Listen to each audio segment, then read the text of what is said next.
the world.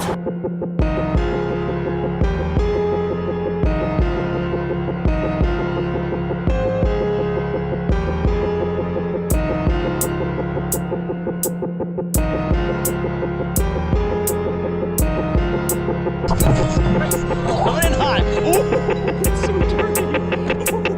Oh boy.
What's up, friends? My name is Aaron Ciotti. Everybody calls me Ciotti. So dirty. Welcome to... Oh, really?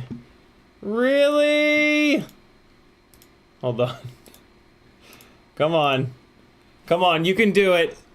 Come on, old camera, you can do it. I have faith in you. You got this.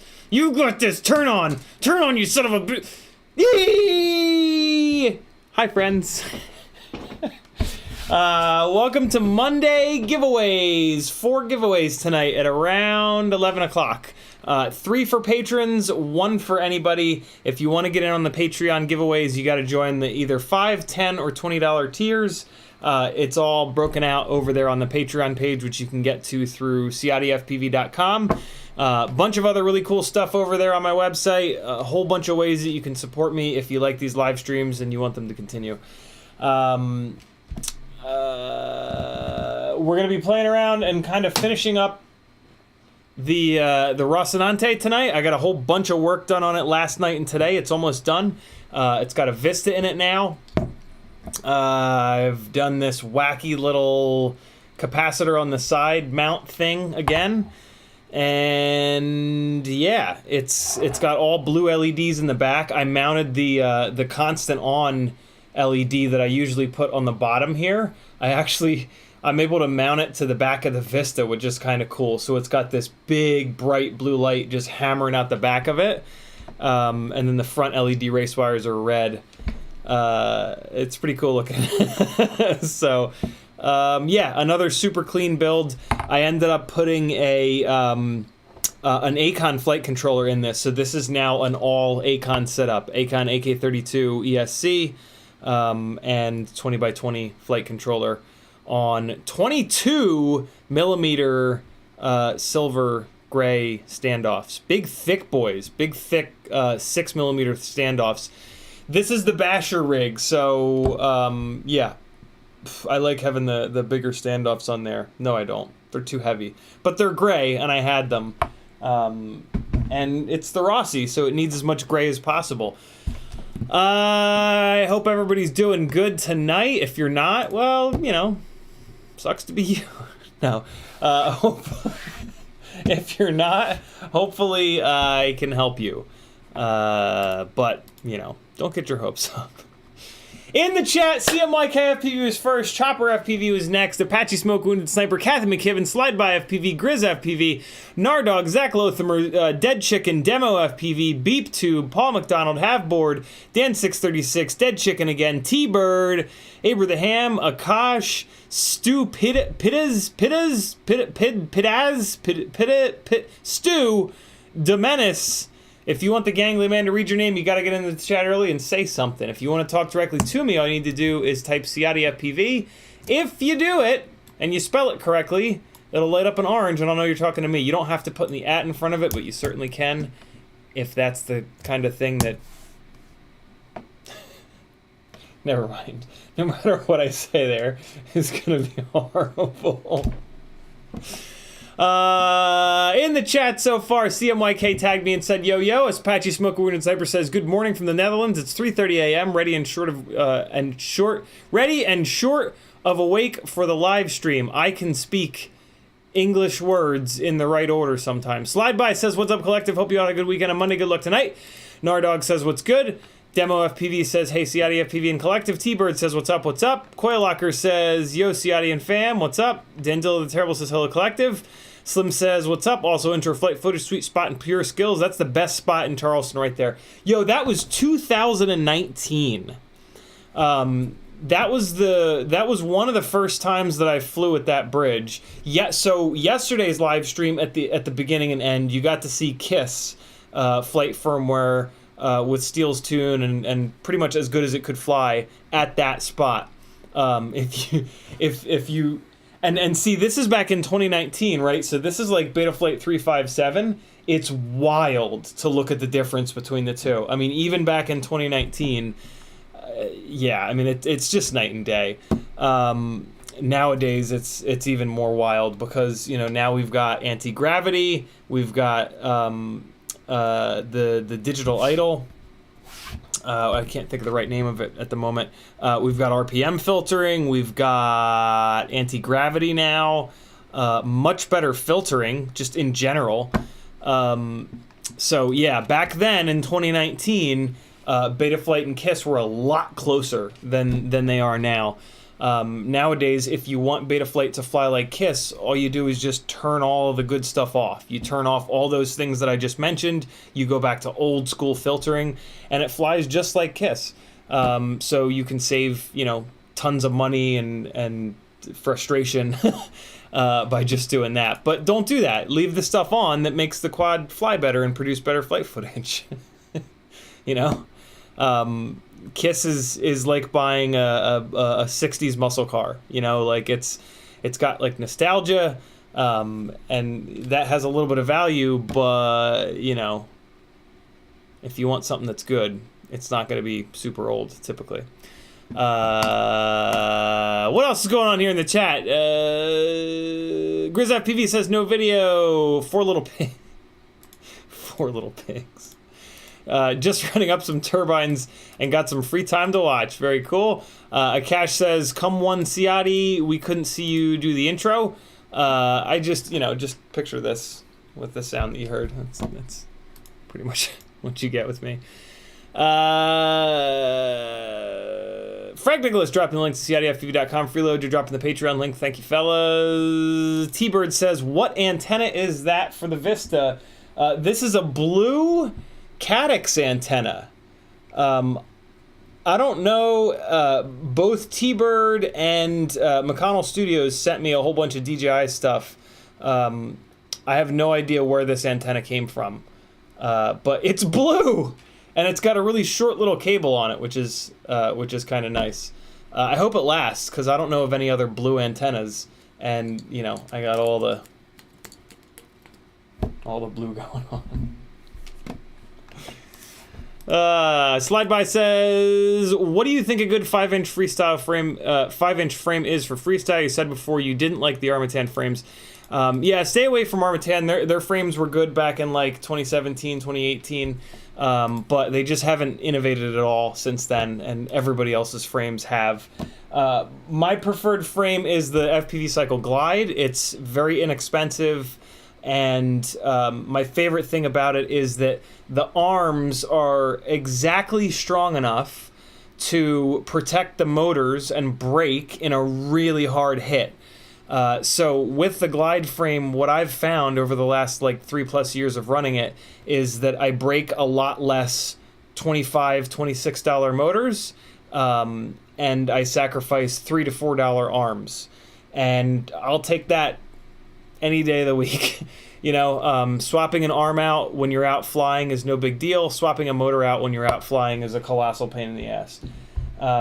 Not to mention the huge price difference. To be honest, the price difference is the big thing for me.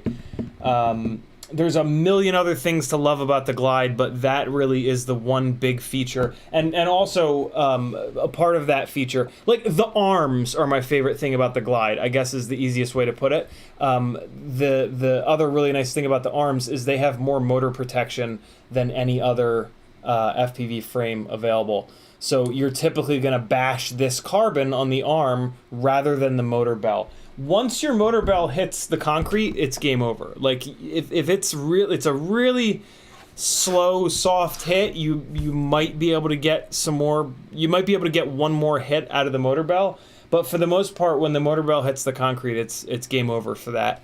And so yeah, having really good motor protection on the ends of the arms is super important if you crash, which, you know, if you don't crash, you're not pushing yourself hard enough, in my opinion.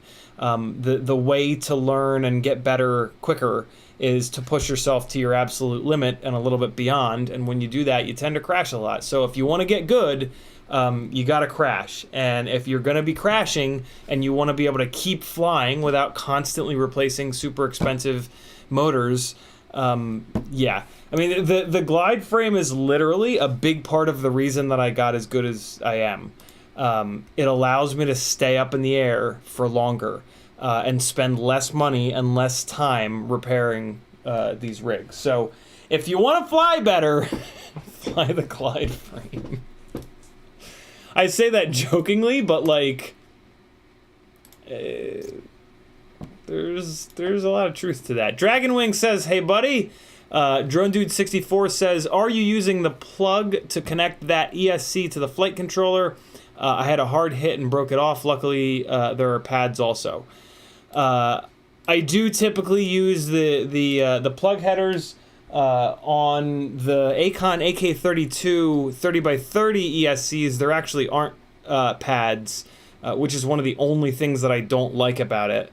But yeah, I've been very happy to see manufacturers ESCs start coming with pads as well as the plug header. I used to be so anti plug headers that I would break the plug header off and just use the pads. But if you I haven't had one of these plug headers break off in many years, so I'm back on team plug header, so to speak. Elijah Butler says, so FPV jobs, eh? What about them? BeepTube says, I was reading about a phenomenon with motors known as torque ripple. It is the vibration from cogging that manufacturers try to engineer out of motors. Ryan Harrell was talking to me a long time ago about torque ripple. I don't really remember. It's been years. But yeah, there are, from what I remember, torque ripple is a lot. If torque ripple adds, it makes the cogging problem 10% worse. Non-skewed stators and just lazy ass engineering is the other 90%. So yeah, it's but like I said, it's been at least 2 years, probably closer than to 3 years since I talked to Ryan about that. So it could actually be the same thing. But Freeloader says, good news, I didn't blow up my JB run cams. Very cool. YouTube just did the thing. Airwave FPV just says active braking. Okay. Richard Wilson says, how do you cope when you know the end date? What are we talking about here, Richard? Are we talking about life? That's a topic for another. If so, that's a topic for another live stream. I will definitely go down that rabbit hole, but not on a Monday night giveaway stream. So if you really want to talk about that, I absolutely will. But come to a Wednesday or a Friday stream, and that's when we can get in the weeds with that kind of stuff. Mikano Studios says that blue antenna came off a beta FPV whoop I stripped. Blue is the way. Very cool. There you go, T-Bird. The very next comment is, I think it's beta FPV. I thought I trashed that one, but it's okay, but fragile. No worries. It's actually so short on here that I think it's going to be below the battery line, and it's in from the rear arms, so it might actually be indestructible like this. I usually am willing to sacrifice the antenna to have the head of the antenna up higher so that it clears the battery, so that when I'm flying back towards myself, I get better signal. But, you know, if you can't... I don't...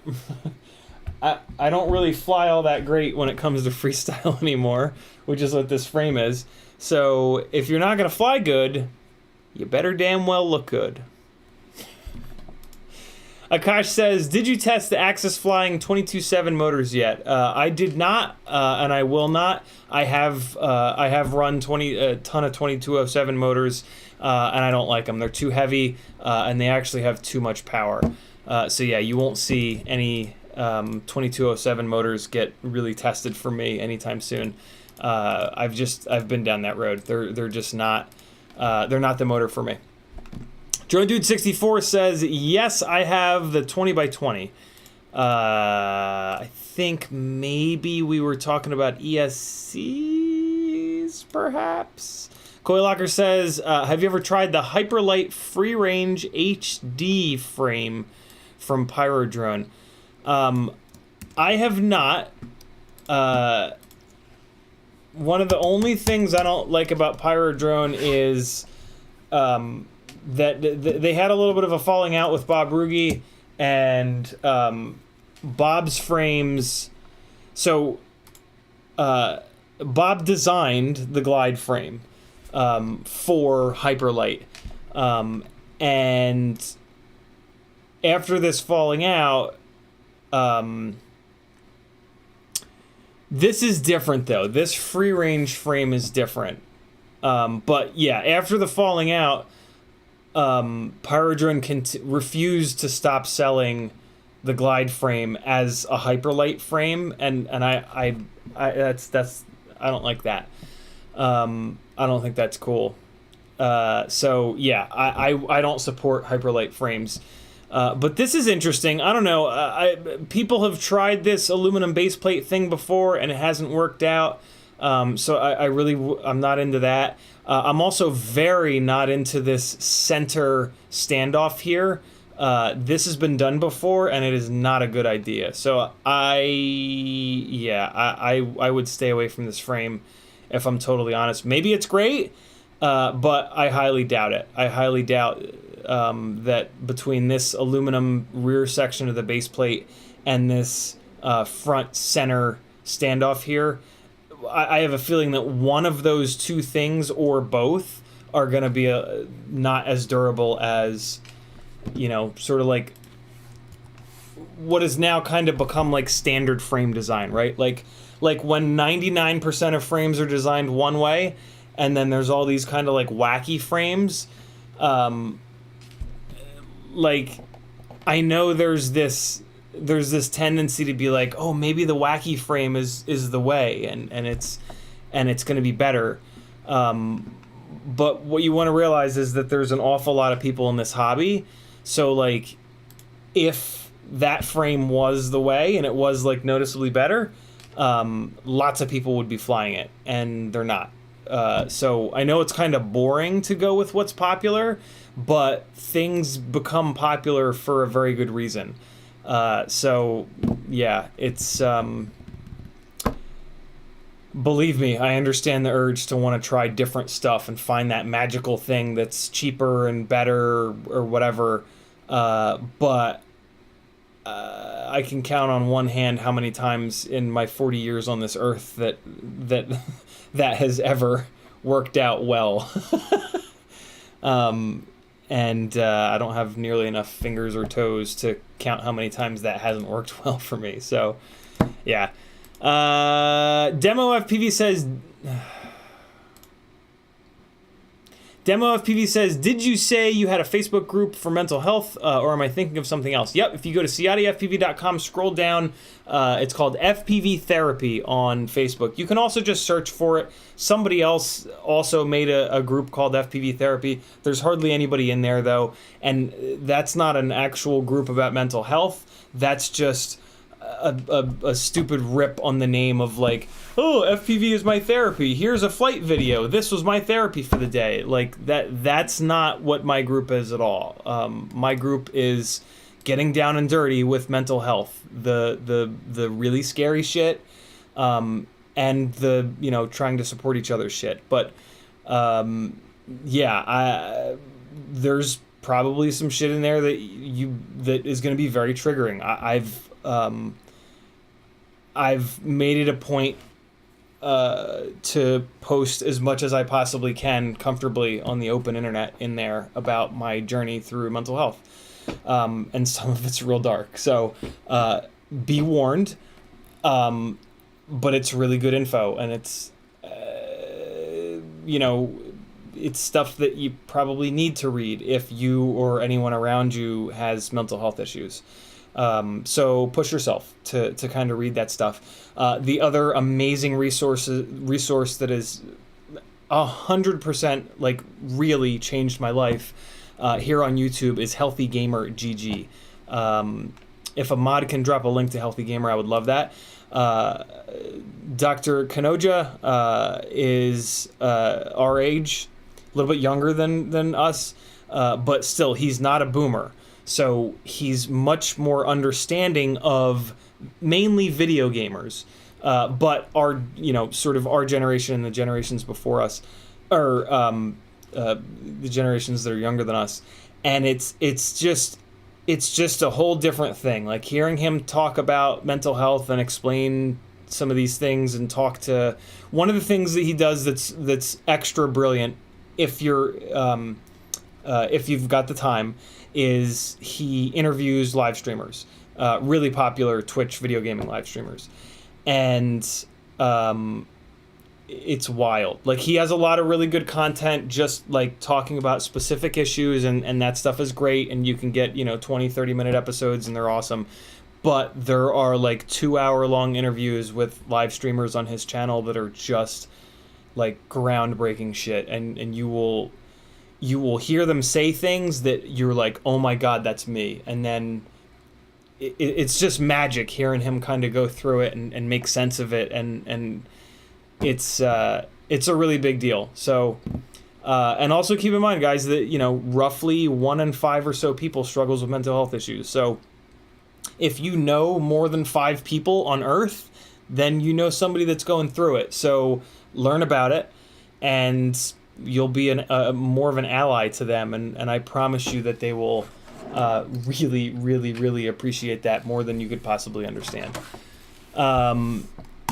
T-Bird says, I'm driving home tonight to turn around and head that way midweek. I told you to sunrise, but it's changed to a sunset and sunrise.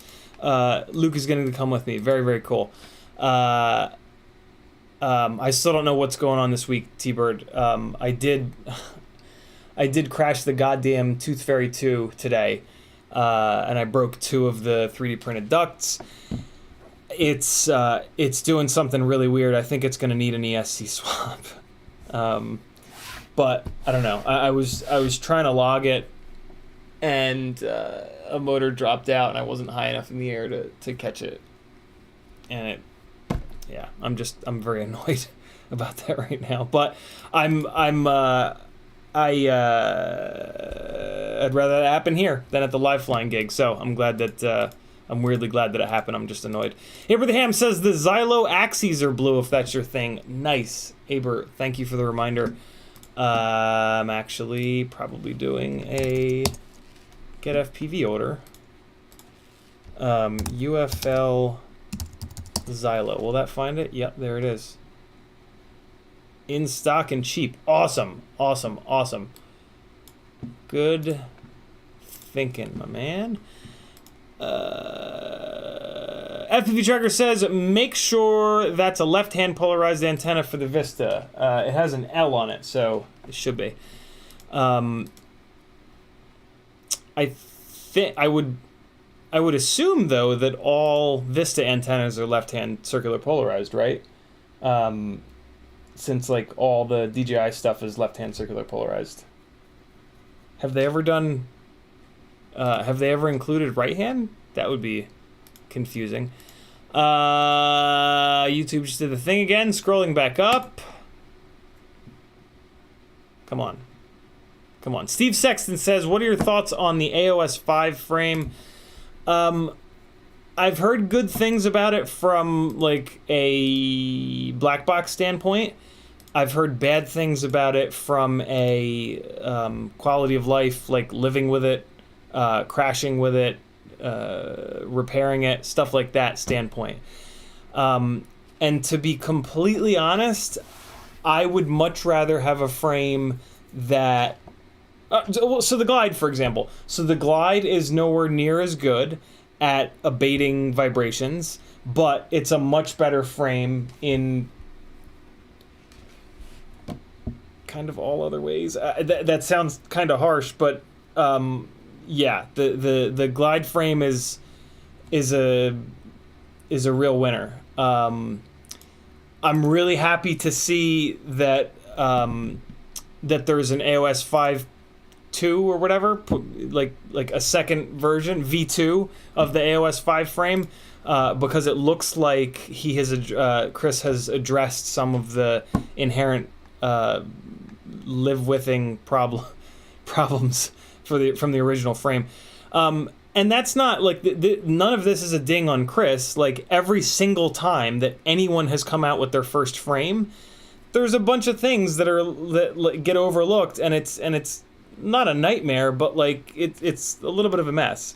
There's just no way to to hit a home run in terms of frame design on the first try. It's just impossible. You know, especially one that's going to go out to other people. Like if you're just making a frame for yourself and you know the exact ESC, the exact flight controller, the exact camera, the exact VTX, the exact antenna, the exact battery, the exact motors, the exact props that you're going to run on it, sure. You can maybe hit a home run on the first pitch. But as soon as you send that frame out to one other person, that's when the problems begin. So yeah, it takes multiple revisions of a frame to get it to the point where it's going to work really well for a big group of people. The Glide, so FPV Cycles frames, the first one was the Flow Ride, and then the second one was called the Floss Style, I think it is. The Glide is like the V3 of Bob's freestyle frame, and it really shows. Like you can really see it. And I've been friends with Bob for many years, pre-toothpick days, and he has sent me all of these frames to help him prototype and crash test. So I've gotten to see, and I've actually like given him a shitload of feedback on this stuff.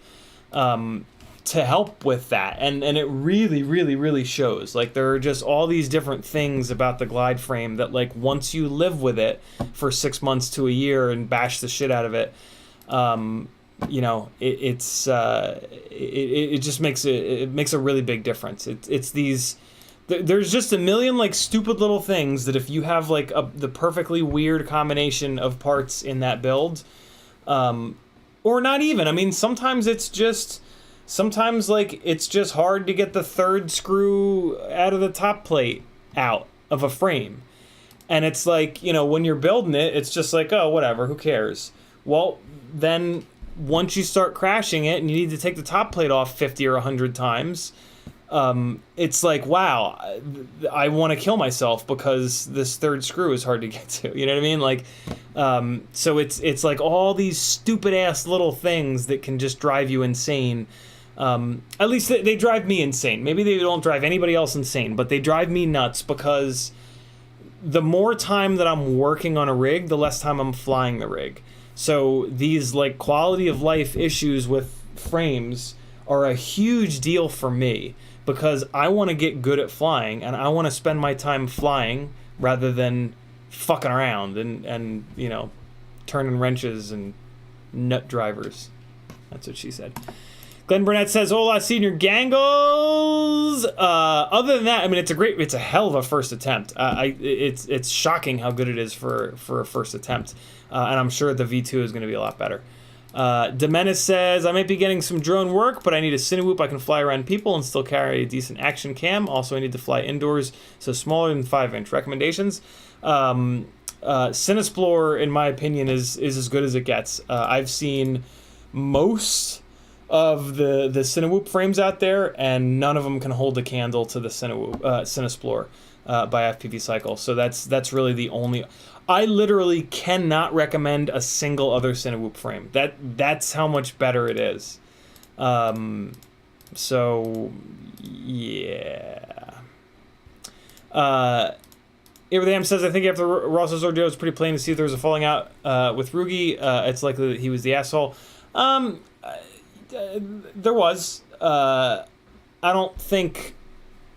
I've talked to them both about it, and I don't know. I don't think one of them was the asshole. I think it was just, you know, that shit happens. You know, it just happens sometimes. So, but yeah, I didn't get the feeling that it was one or the other. Like that just did something awful. It's just, you know, it's just hard. People are, it's hard to get along with people, right? Most of you guys are old, right? Like how many friends do you have? Not many, right? Like you think about like when you're a kid and you had like 50, 60 friends and like you got along with everyone. Well, you know, as you get older, you pick up like more deal breakers in life, right? You know, from like an example for me would be like people that don't believe in that refuse to like understand or like don't believe in white privilege, right? Like that's a deal breaker for me. Like if I meet someone and I get that feeling and or it comes up in conversation, like that's that you know, and like we're all entitled to that kind of stuff, and it just sort of is what it is. That's part of being an individual, and that's also a part of being someone with like, I don't know if standards is the right word, but like, yeah, like being someone that like cares, kinda, right? Like I run into people that just don't give a shit. They're like, oh no, I'm friends with everyone. I don't care. I don't care if you're a monster.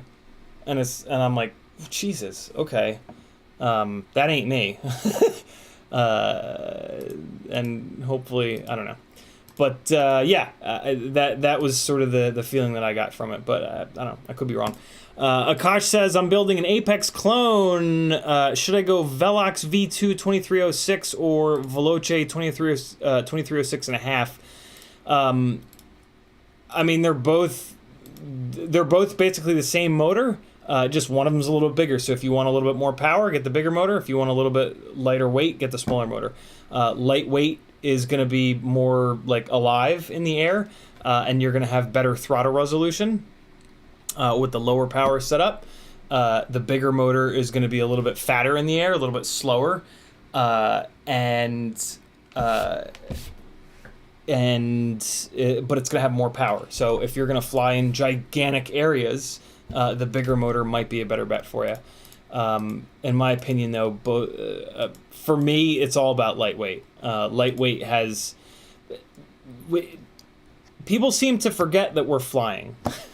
Like, and when it comes to flying, lightweight is a huge deal. The fact that we've got powertrains in these quads that can overcome like all this extra weight is crazy, but that doesn't make it okay. Lightweight with things that fly is just better, in my opinion. So yeah, I don't know. Meccano Studios says that Newbie Drone VIM 3-inch is a wacky frame that didn't work out.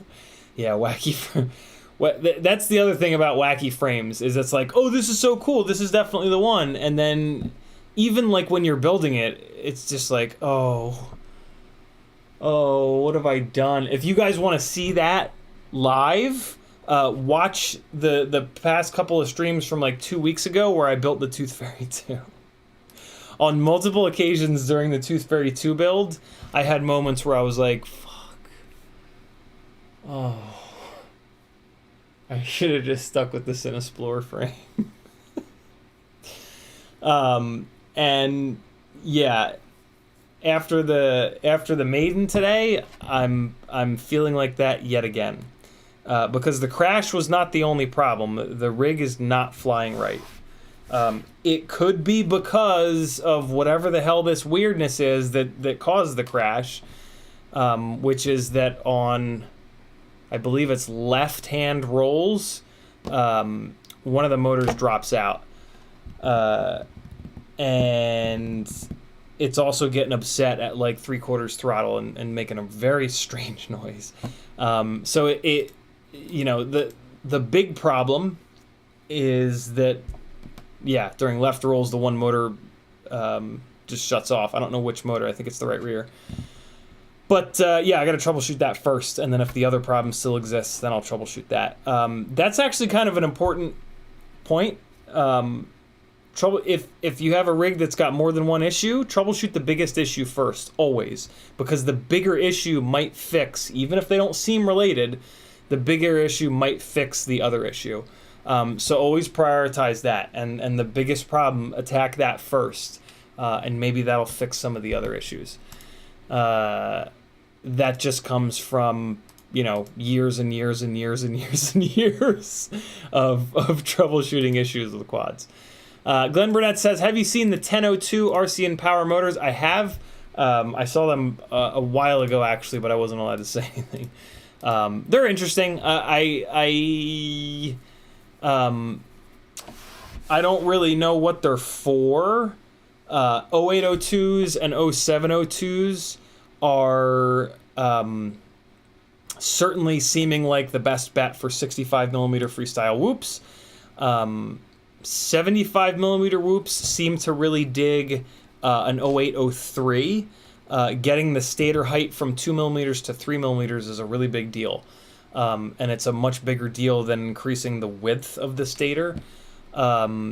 So yeah, I don't really know what those 1002s are for, but the more motor options we've got, the better. So what the hell? Coil Locker says, I'm currently flying the Glide, 2 of them, and I'm trying something new because after crashing a ton without the arms breaking, the arms begin to have play in them and can shift. Yeah, eventually, after enough hits, they'll do that. I replace them at that point. They're pretty cheap. Also, this is why you want to make sure that you use Loctite on both of your arm screws, inside and out. Another trick that I've found is to use 2.5 millimeter M3 socket-headed bolts in the outer, not the inner, just the outer armholes, because these bigger bolts will and socket-headed will basically never strip out.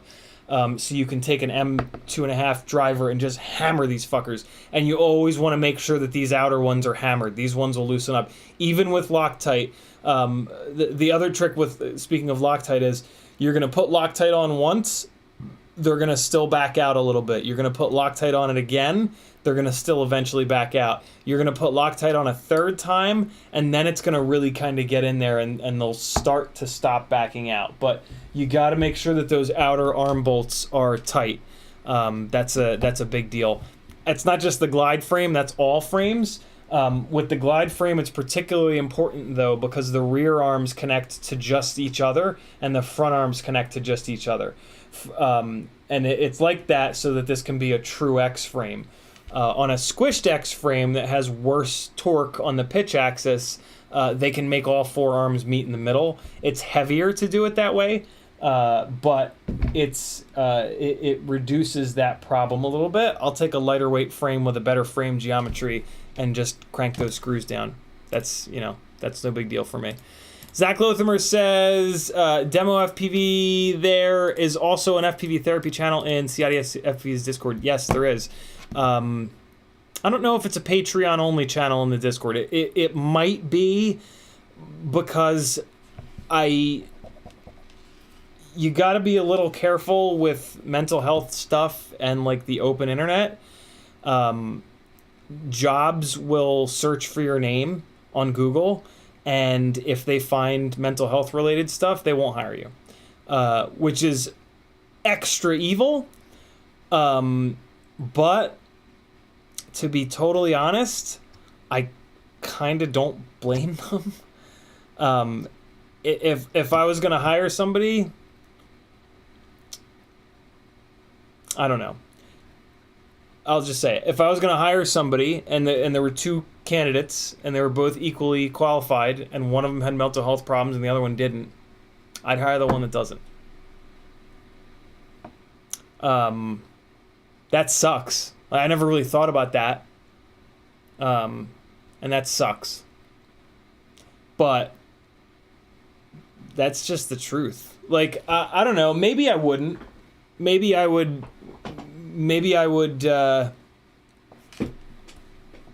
I very well might specifically hire the person with mental health issues because I get it and because I want to give that person the opportunity. But if I think you guys know what I'm saying, right? Like, if I was making the decision based on, like, which one's going to perform better, yeah. So I'm very sensitive of that for myself, but also for you guys. So I keep the therapy-related things, the Facebook group and the Discord channel, private, so that, yeah, it's not going to pop up on Google. So, yeah, it's not a money grab, I swear.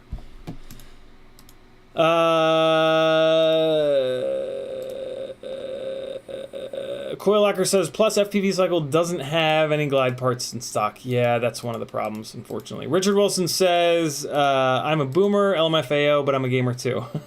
Well, then you get a pass. You gotta be one or the other. Glenn Burnett said, oh yeah, it's dropping frames again. Jesus Christ, YouTube. Oh my God, man. Every single stream has had dropped frames lately. What the fuck? For a company that takes over 30% of super chats and just general revenue, and then also taxes you, what the hell, man? Metal Dutchkin says, frankly, I'd be surprised it's as low as 1 in 5 with mental health issues. I go by what Dr. K says, Healthy Gamer says, and he says 20-ish%. He says 20 to 25%. So I go on the low end and just say 1 out of 5. But yeah, I go by the people that are, in that world. That being said, undiagnosed mental health issues is a huge problem. And America may as well be specifically designed to create mental health issues. You can make a really good argument for that. Literally like capitalism and just most of the things in this country may as well have, specifically been designed to trigger and create mental health issues. Don't do the research on that. It's very sad. Or do it, but be aware. It's not gonna make you smile. Metal Richardson says, now I have a bunch of packs through my Tooth Fairy 2 Cinewhoop. I think it flies awesome with that Darwin FPV stack. Long-term durability, we'll see. I'm not having a good time with mine, but like I said, it was just a maiden, so it's way too early to tell. Bob Noxious says, what's up, Collective? TrueRC makes the Xylo Axie. Yep, TrueRC makes all, in case you guys didn't know, TrueRC makes all of the Axie antennas. Basically all of the Get FPV branded antennas, Xylo, Axie, those are all made by TrueRC. So they get a huge thumbs up from me. T-Bird FPV says, it doesn't matter left-hand circular polarized or right-hand circular polarized as long as it matches what you have on the goggles. That is correct. But the DJI goggles come with, and anytime that you buy a DJI antenna, it's always left-hand circular polarized. So it's there's sort of an assumption that when we're talking about DJI, it's left-hand circular polarized, which is why I would be really surprised if someone sold a Vista with a right-hand circular polarized antenna, because they would just be totally screwing over 90% of the people. I haven't heard of anyone switching over to right-hand circular polarized antennas on their DJI goggles, probably because you would need 4 of the damn things, and like, what's the point? The DJI channel, the point of right and left-hand circular polarized with analog is that the channel separation is not all that great. So right and left help out with that. On DJI, that's not a problem. You can have a whole bunch of DJI pilots on channel 1, 2, 3, 4, and as long as they stand away from each other, they're good to go. So yeah, I don't know why anybody would go to right-hand circular polarized unless they just have a ton of RHCP antennas and then they go to DJI, I guess. But yeah, that seems a little wacky to me, because then every time you buy a Vista, you're going to get an antenna that you can't use. And I just don't understand that. FPV Drugger says, I only said that if you weren't sure where it came from, yes, DJI and Cadex have always used LHCP antennas. Okay. Abraham says, all right, I'm out. Just not feeling it tonight. Cheers, Collective and Ciotti. Catch y'all on the flip. Hope you're feeling better, Aber. Sorry, brother. Steve Sexton says, thanks for your time. You're certainly welcome. My mouse scroll wheel is shitting the bed. There it goes. Bob Noxious says, so I got to watch a classic car catch fire on my street. Ugh, that sucks. 2 fire trucks showed up, police blocked the street, and they taped off a vacant house. Oh God, body reported and removed. Oh, that's creepy. CMYK says, what troubleshooting recourses do you recommend? I'm stuck trying to resolve video issues, and I'd like to reorient my perspective to first principles for quads. Man, you're still having that problem. On the Patreon channel, in Tech Talk, I do have a big chunk of video issues troubleshooting. Some of it I pulled from Oscar Liang. He has a great article on it. Some of it is just my personal experience. When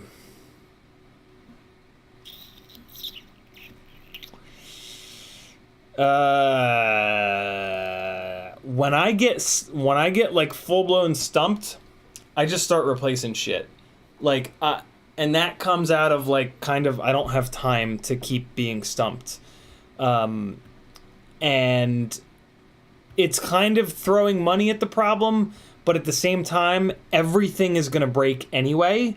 So throwing money at the problem and buying a fresh antenna, a fresh VTX, maybe even a fresh flight controller, or maybe even a fresh camera, maybe even a fresh ESC, they're going to get used anyway. So what the hell? And yeah, eventually you'll figure it out. The proper way to do it is to replace one thing at a time, but that sucks. So yeah, like I would like replace the camera, the VTX, and the antenna all at once, for example. And if the problem doesn't go away, then it's got to be the flight controller or the ESC. Unless it's like a wiring problem, I guess. But yeah, it sucks when the troubleshoots get that difficult, but you just got to keep going. You'll figure it out for sure. B-Man FPV says, what's good? YouTube just did the thing again. There it is. Veritas Weasel says, I'm very selective as I get older. Must love drones. Must have... Slide by FPV says, any idea when the Glide will be back in stock? No clue. Frank Nicholas says, federal stat government taxes you, not YouTube. Nothing stopping you from setting up your own personal streaming channel. Not that hard. I mean, there's a lot from stopping me from doing that. Chief among them, time, but also like people. You know, you can't just like, you gotta go. One of the biggest principles to social media is that you got to place yourself where the people that are going to watch you already are. That's really kind of the only way to be successful, especially if you don't have like a ton of money to throw at it.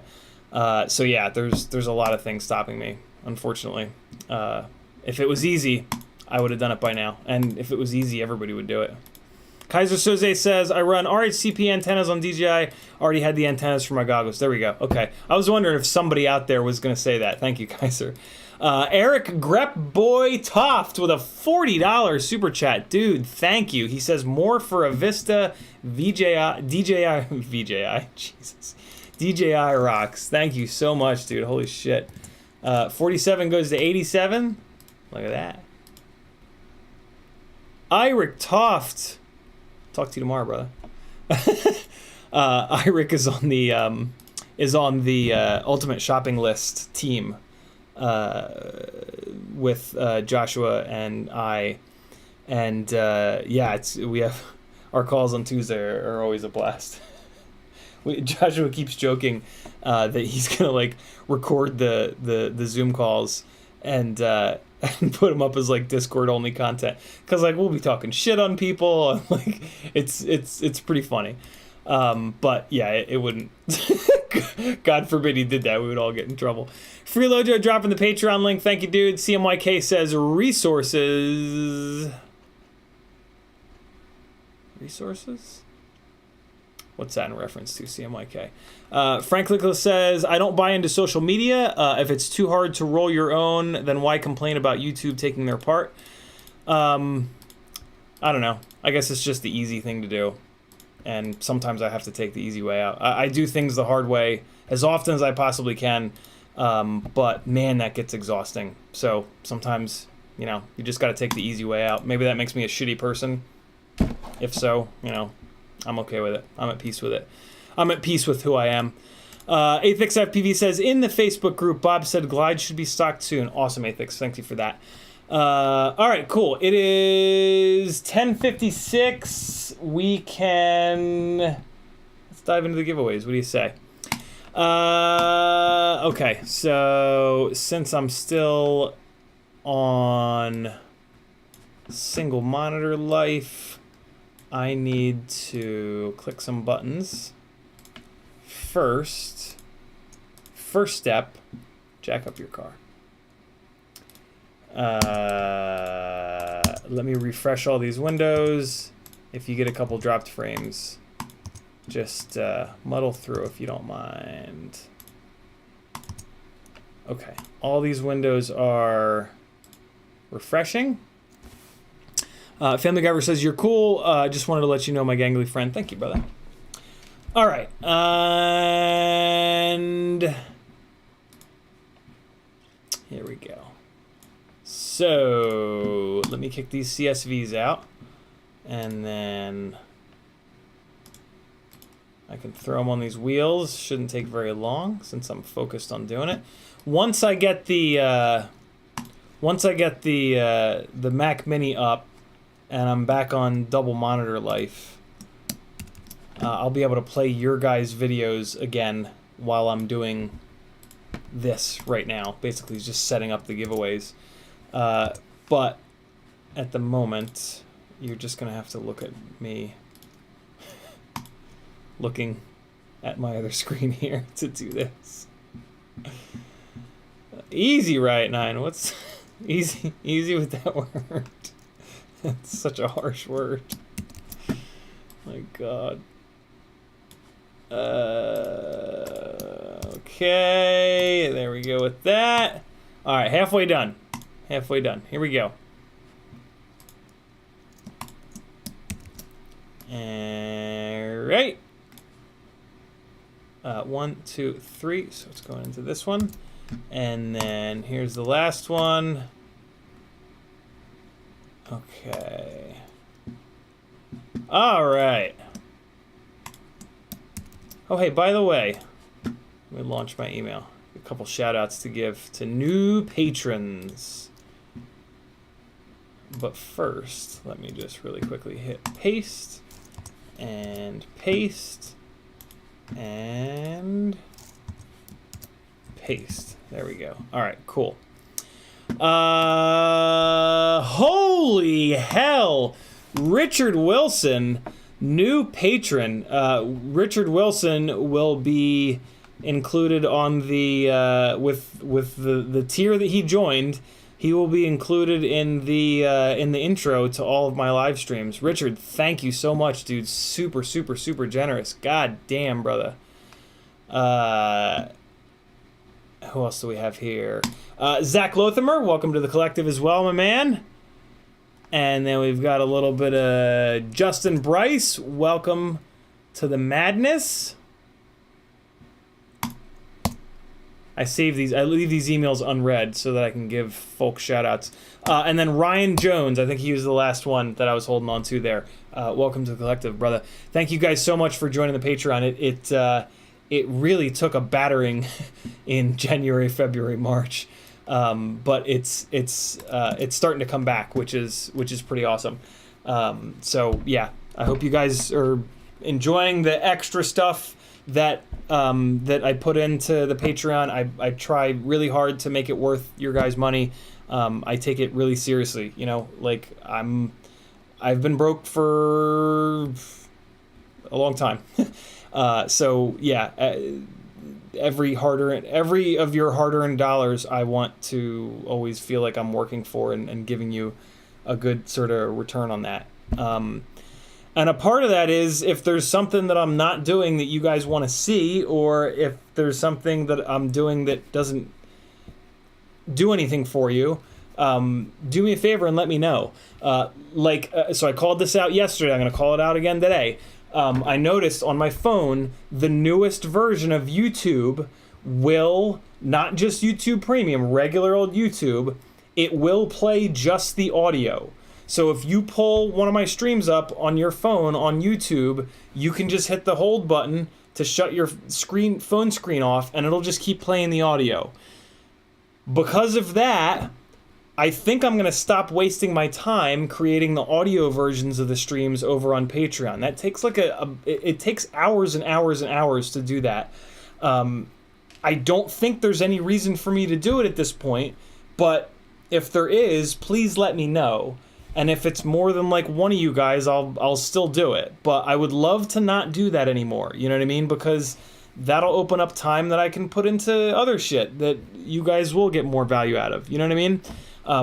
You know, Joshua said this a long time ago. When his Patreon like really blew up and started making him more than his affiliate links and money from YouTube, he basically started saying like, hey, you guys are my boss. And I'll never forget when he said that, because I was like, and he went on to say like, you know, what's beautiful about that is I have no reason to be like emboldened to any manufacturer and lie to you guys about anything, because you're my boss. And I'll just never forget him kind of going through that. And I was just like, that's what I want. Like that's exactly what I want. Like that's the way to do it, in my opinion. And you guys have allowed me to do that, and it's way harder to do it that way, right? Like it's way easier to just go with the regular old formula of FPV on YouTube, which is to just do review videos just over and over and over and over again, right? Like that's how you be successful on YouTube as an FPV person.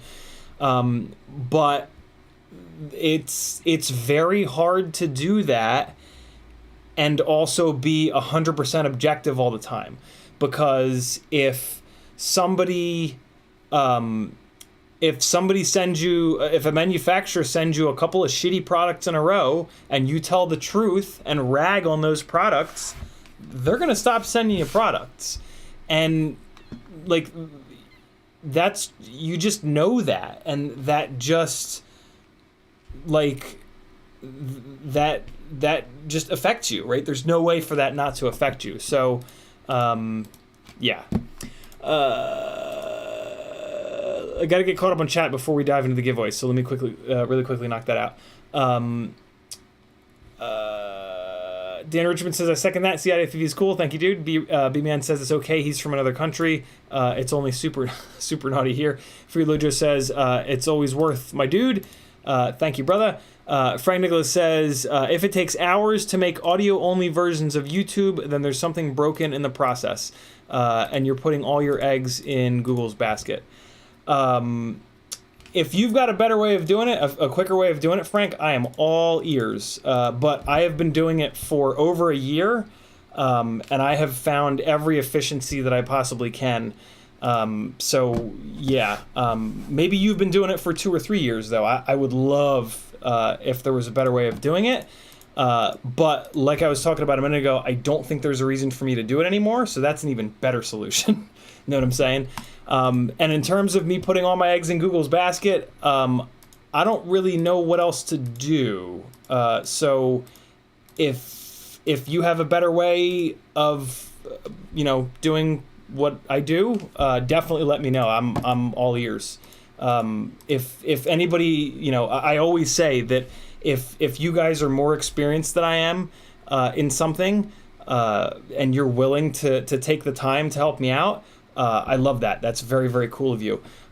Fair warning, though, if you're not, like, we've been talking about this lately, like, if it's just, like, info that you've kind of read online or, like, seen somebody else maybe doing, that's not really as valuable to me. Like, if you've, if you've been video editing for longer than I have, then yeah, I think you guys know what I'm saying. So yeah. Frank Nicholas also says, I do not stream. I can grab a YouTube video in just a few minutes. In a few minutes more, I can rip the audio from the YouTube video. Yep, that's the process that I use. And then you have to create a Patreon post, and then you have to grab the thumbnail, and then you have to dump all the info in. You have to tag the Patreon post, and then you have to do it over and over and over and over and over and over and over and over and over and over and over and over and over and over and over and over and over and over and over again, because I do 4 to 5 live streams a week every single week. So yeah, you're hitting on like the first tiny little part of the process. There's a whole big ass chunk of the rest of that process. And yeah, like I said, I'm very, very big on like efficiency with monotonous tasks, because I hate monotonous tasks. This is something that I was really gifted at in the corporate world, and it was one of the reasons why I was able to be so successful as a project manager. So yeah, I tend to be pretty good, but you know, there's always somebody better out there. So if somebody else, you know, knows that whole process and has a cleaner way of doing it, believe me, I'm all ears. All right, cool. So let's get these giveaways going here. I've got everybody on the wheels. Richard Wilson said, guys, stop tagging me, because otherwise we'll never get to the giveaways. Richard Wilson says, you know that you're doing the most important thing that has posted, and live streaming like this is even more awesome. You got this shit down, bro. Thanks, Richard. I appreciate that. A lot of times I feel like, I don't know, I guess maybe it's just the nature of the internet, but I know a lot of times I feel like I get made feel like I don't know what the hell I'm doing, and it's hard. It's demoralizing, but you know, that's the name of the game. I've yet to meet anybody on YouTube or social media in general that doesn't say that exact same story. So it's if it were easy and just smiles all the time, everybody would do it. First up is the $5 a month Tiny Whoop and Toothpick tier.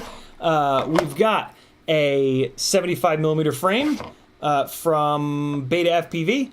We've got a Newbie Drone 65mm cockroach frame, little whip antenna, UFL whip antenna, little PH 2.0 connector, I think this is 3 sets of GemFan 51mm 4-blade ducted props. These props will not work on either one of these frames, but they will work on an 85 frame. I don't have an extra 85 frame to give away. And then another set of props that won't work on these frames, which are the GemFan 75mm 1mm motor shaft frames. So you've got some toothpick stuff, you've got some 85mm stuff, you've got 75mm stuff, and you've got 65mm stuff. I hope that you don't get all this stuff and go, well, I guess I gotta build 4 new quads with it. Don't do that. You've got to have a friend or something that can use I don't know, maybe do that. It is fun to try the different sizes. And then, you know, when you decide which one you like the best, you can go on FPV Exchange, sell the other ones that you don't like the best, and then build 2 of the ones that you like the best.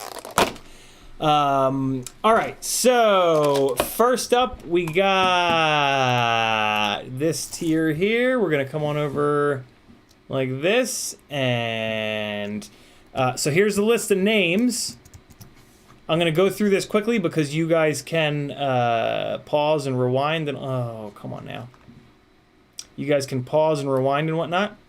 So I'm just going to quickly scroll through these.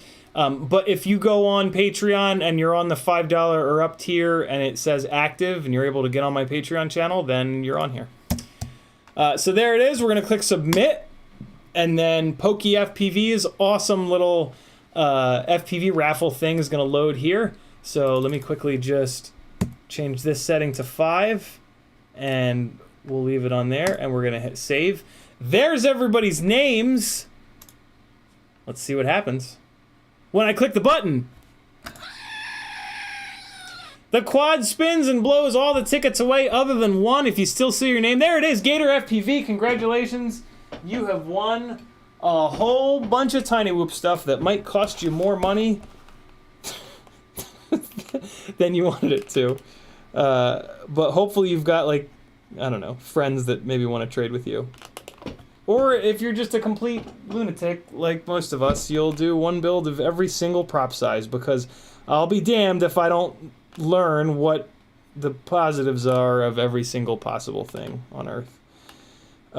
This Sharpie can suck it. CiottiFPV, I wrote your name down. I will send you your stuff probably tomorrow. I got a bunch of stuff to mail out. Next up is the 3-inch micro brushless and Cinewhoop tier. And have you met Ted? Here's the list of folks. We've got a set of the Dayglow Yellow GemFan D76. These are the Cinewhoop props to have. Little battery strap from We Believe FPV. And look at this. QAVS 3-inch full builds in a Ziploc bag. This was donated by T-Bird. Thank you, brother. Very cool of you. This is a really good little 3-inch frame. I was super tempted to keep this and build it, but the people that manufacture that frame do not sponsor me. The people that make the D-Quad, who makes the Mini LRX, which is similar to this frame, they want to sponsor me. So I'm going to build the D-Quad frame instead of this, and I have a ton of builds lined up, so this thing has got to go. But this is a great frame. I built one of these on the live stream with 4-inch arms. And this is one of Ryan Harrell's designs, and he knows what he's doing. So here we go. Here's everybody's names. Let me just zoom in a little bit, and I'm going to scroll quickly. There are all the beautiful people. And let's click submit. Raffle.pokeyfpv.com is the URL. You can use this. It's free to use. There's everybody's names. Goat at the ready. All them tickets are gonna get oh, it's gonna take forever. I forgot to change the timing. Oh, we're in for the long haul. Who's it gonna be? Slowly blowing them names away. Come on, come on. Ooh, Bob Noxious wins. Congratulations, Bob. I'm gonna grab a different Sharpie because otherwise I'm just gonna completely lose my mind. Bob Noxious. Congrats, brother. I will send you your stuff. And you will love it. Look at this. Look at this, people. You're gonna hate this 5-inch giveaway. This is the 5-inch tier. You might not hate it. Oh, wait. Oh, wait. Come on. Come on. Oh.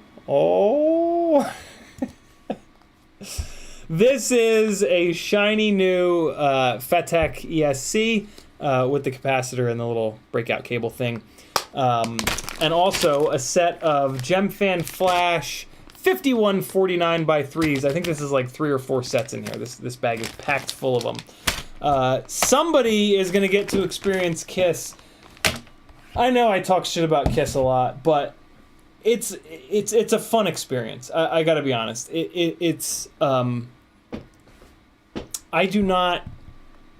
I don't regret, even though I talk shit on them all the time, I don't regret doing it. I wouldn't be able to talk shit on them like I do if I hadn't. You know what I'm saying? So yeah, I'm really, I'm on one hand, it's like that was kind of a waste of time, but it was worth it, if that makes sense. It's a really interesting experience. Here's what it'll do. If nothing else, and it's worth it for this, it will really make you appreciate Betaflight. It is so easy to take Betaflight for granted. And if you spend some time on KISS or FETEC or God knows what other new fancy ultra cool send it names that they're going to come up with for the coolest flight firmware. Yeah, it'll really, really, really make you appreciate Betaflight. So somebody is going to get to experience that with this FETAC 4-in-1. I have heard that with this ESC, you don't want to put like big, gnarly 2208 motors and big pitchy props on this. So keep this under control. This ESC apparently is totally reliable as long as you don't try to put an ass load of power through it. So put this into a light build with like 2306s and blah blah blah blah blah, and you'll be good to go. This is here, and here are the beautiful people scrolling through. No send it rant today. I got that out of my system yesterday. Let's submit it, and I'm going to remember to change the timing this time. I'm going to change it to 8. We're going to change it to a source 1 frame. We're going to hit save, and here we go. Hey! Somebody's going to play around with KISS, and that person's name is not going to get blown away. It might be WomFPV. Ah, it's Aaron FPV. He's got a similar name to mine. Congratulations, Aaron. You are going down a rabbit hole that you are not going to escape. No, you'll be fine. You'll be fine.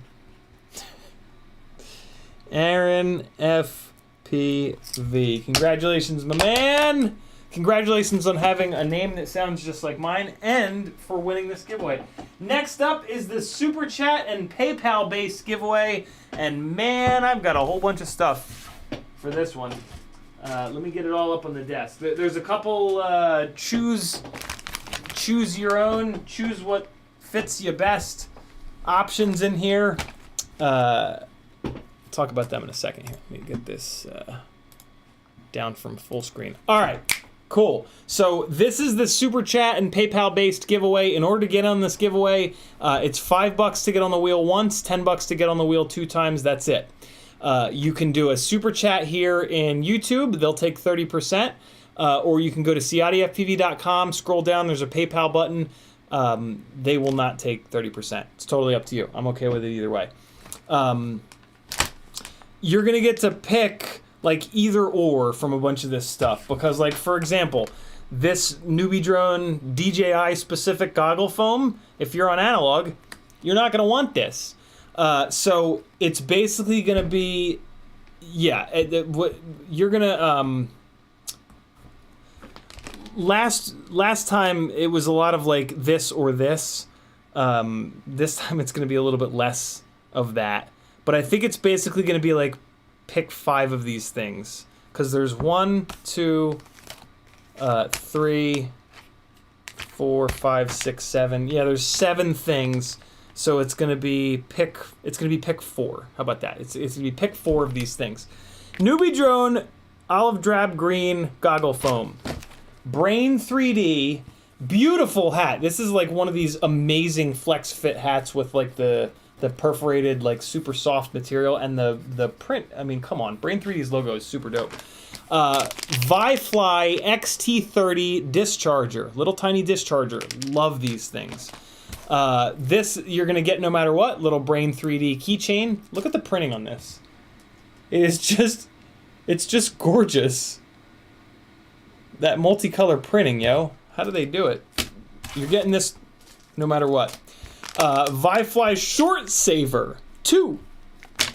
If you have a QX7, no matter what, you're going to get one of these screen protectors because I have a bunch. Mini Mortal T antenna. Right-hand circular polarized MMCX antenna. Pyrodrone's brand new Smooth Lube. It's bearing lube. And then there's 3 sets of GemFan 5152s. So whoever wins this is going to get to pick 4 of these things, in addition to this no matter what. And if you have a QX7, this is going in there no matter what. So yeah, that's how it's going to work. Hopefully that makes sense. I have a feeling that there's only really going to be 4 things that you have any use for. I don't love sending people stuff that they can't use, you know, because then it's like, what I don't love about it is I have a feeling that a lot of you guys are like me, and like you'll get something that you can't use, and like you'll hold on to it, and then it'll like in my head, it'll the way that helps me sleep at night is that it'll inspire another build. But that's bad. that's not good. Like it's not, you know, like oh cool. I want, so this is a perfect example. These 5152s are a perfect example. 5152. Look at these propellers. Look at these propellers. You go 1,000 miles an hour on these propellers. Look at these fucking things. Look at these things, right? Look at the width of that blade. Look how angry that propeller is, right? So like, if you have no use for a rig that goes 100 plus miles an hour, and you win these propellers, and you let them sit on your shelf, and then one day you're like, I gotta use those propellers. I better spend $300 on an entire build that's gonna work with those propellers. I don't love that. I want you to like do builds because, you know, you have a use for them.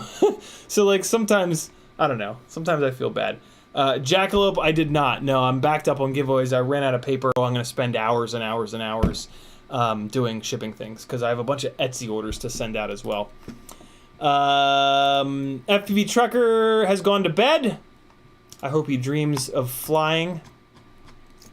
All right, let me start adding people to the thing in the place. Where did it go? Where?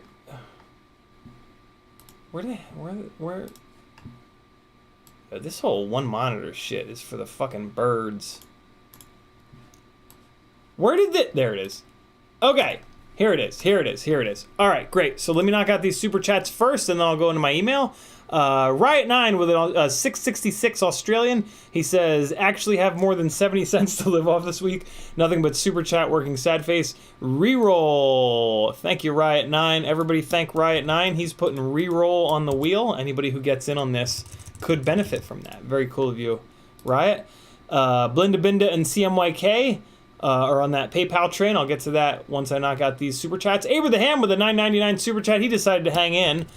He says, just came back in time for the giveaway. 2 entries, please. My pleasure, friend. I can do this for a minute. I'm going to try to remember to go back to my face cam for the... for when I pull up my emails. Danzil the Terrible with a 15 Californian Canadian dollar super chat. He says, get me on that wheel twice. Once and twice. There you go, my friend. Veritas Weasel with a $9.99 super chat. He says, CiottiFPV, that's enough to mount your little whip antenna on. What do you mean? That's enough to mount your little whip, and what's that mean? Don't talk about my little whip antenna. Only Maggie can call it that. Freelojo with a $5 super chat. He says, brain hat, lube, and props. Title of my sex tape. Freelojo, you are on the wheel. Thank you, brother. And, okay. Hey, face camera, and now I can go to my email and not show people's email addresses. Daniel Anderson with a $10 super chat. That is Yarbs. He says, I am Yarbs. This is Yarbs. Please put Yarbs. Thank you. Deal. Thank you, Yarbs. Once and balls. Twice, not balls. Come on, I can't even copy and paste right sometimes. All right, there we go. Sebastian with a $10 super chat. No comment. So I'm going to put you on here as Sebastian. Thank you very much for the support, my man. All right, you are on there, Sebastian. And then we've got a little bit of John Ray, Mr. Metal Dirtskin with a $20 PayPal. 10 for the wheel. And 10 for hookers. Thank you, Metal. That joke died a slow death, did it not? Mr. Jackalope, Kyle Jarecki with a $5 PayPal. He's going on the wheel. Thank you, Kyle. You're on there as Jackalope. Steven Steinbaker, the one and only CMYK FPV with a $10 super chat. He's going on the wheel 2 times. I'm just going to put CMYK. CMYK. Thank you, brother. All right. And then we've got a little bit of Philip Blinda Binda 123 on Discord. Tim Time on Discord. Okay. All right, Blinda Binda. When you guys have different names, I'll think that you're 2 completely separate people. Blinda Binda, you are on the wheel 2 times. Thank you for the support. New $10 patron, Mikey Merritt. Welcome to the collective, my friends. Hopefully you're in here. I assume that you are. Thank you for the support, brother. Very, very cool of you. And I'm caught up on PayPal. Let me jump back into the super chats here. Hey, by the way, the RC and Power motors are sold, but the Emax Nanohawk X with 2 sets of motors, the original motors, and a set of 1103 15,000 kV more powerful Beta FPV motors with 4 batteries, a GNB 660, the included Emax battery, an RDQ 525, and a Talon 500, all with XT30. This is still available, a couple extra props, little jib jabs here and there. And then I've got some Tooth Fairy 2 5-inch arms, a whole bunch of those. A couple of HDLRC Areola 0802 22,000 kV motors, and a couple of 2S PH 2.0 batteries. This is all stuff that's like pretty much brand new, that is just like for sale. I think that's it. Yeah. All right. So, Freelo Joe, good to go. Bob Noxious with a $10 super chat. He's going on the wheel 2 times. Oh, he says Family Guyver 2 times. Okay. So I'm putting Family Guyver on the wheel twice for Bob Noxious. Very cool of you. Spreading some of that luck around, hopefully. All right, I think I'm good. If you're not, if I haven't called your name and like put you on the wheel yet, let me know. Here's what the wheel looks like. Well, it's not what the wheel looks like, but this is what the list of folks looks like. Let me scroll back up and get caught up on chat. All right, Metal Dirtskin says that QAVS Mini is a good choice for a Vista. It is. That's why I was thinking about building it. To be honest, 661 says, "Wait, did you say there's a QAVS 4-inch?" Yep, they're Dead Cat. It's a Dead Cat 4-inch arm though, so it's more for like long rangey type stuff. I built it on the stream. If you go to uploads on my channel, and then there's a little search field, just search for QAV, and you can check that build out. Okay, Blinda Binda CMYK, got you too. Jackalope talks about that. Brother says 20 on PayPal, 10 for giveaways, 10 for the fun. And yes, guilty of doing. Hold on, before I read the rest of that, let me add it to the fun, because otherwise I will absolutely forget. Bang, 97. Thank you, brother. And yes, I'm guilty of doing some very stupid builds inspired by various parts. It's just the stupidest thing ever, right? But like, you know, I'll be damned if I don't use something that I have. That's just, you know. Family Guyver says, you take Monopoly money? I got lots of those, LOL. Not yet. Not yet. They should do NFTs with Monopoly money. Then I'd be all about it. Abraham with a $9.99 super chat. He says, Bob Noxious 2 times. This is an interesting... This is happening more and more, I've noticed. You guys are putting each other on the wheels. I think it's hysterical. I feel like one person did it, and then everybody else was like, ooh, that's fun. All right. So there we go. I'm going to check my email one more time, but not with the desktop. I'm assuming that that everybody that needs to be on there is on there, because nobody's tagged me and said, hey, you got to add me. So I'm going to click submit. And there's everybody's names. We're going to change the timing a little bit here. We're going to change the quad to the Crush Light. And somebody's going to win a bunch of stuff. Ready? It's time. Jackalope's still up there. I see him. Reroll's still... Nope, Jackalope's gone. Metal Dirtskin's still here. Oh, nope, he's gone. Danzilla the Terrible, congratulations. I don't think he's ever won before. All right, Danzilla, let's figure out what you want. Congratulations, my man. Oh, Riot 9. Sorry, Riot 9. Danzilla, here are your options. GemFan 5152 props for crazy high-speed stuff.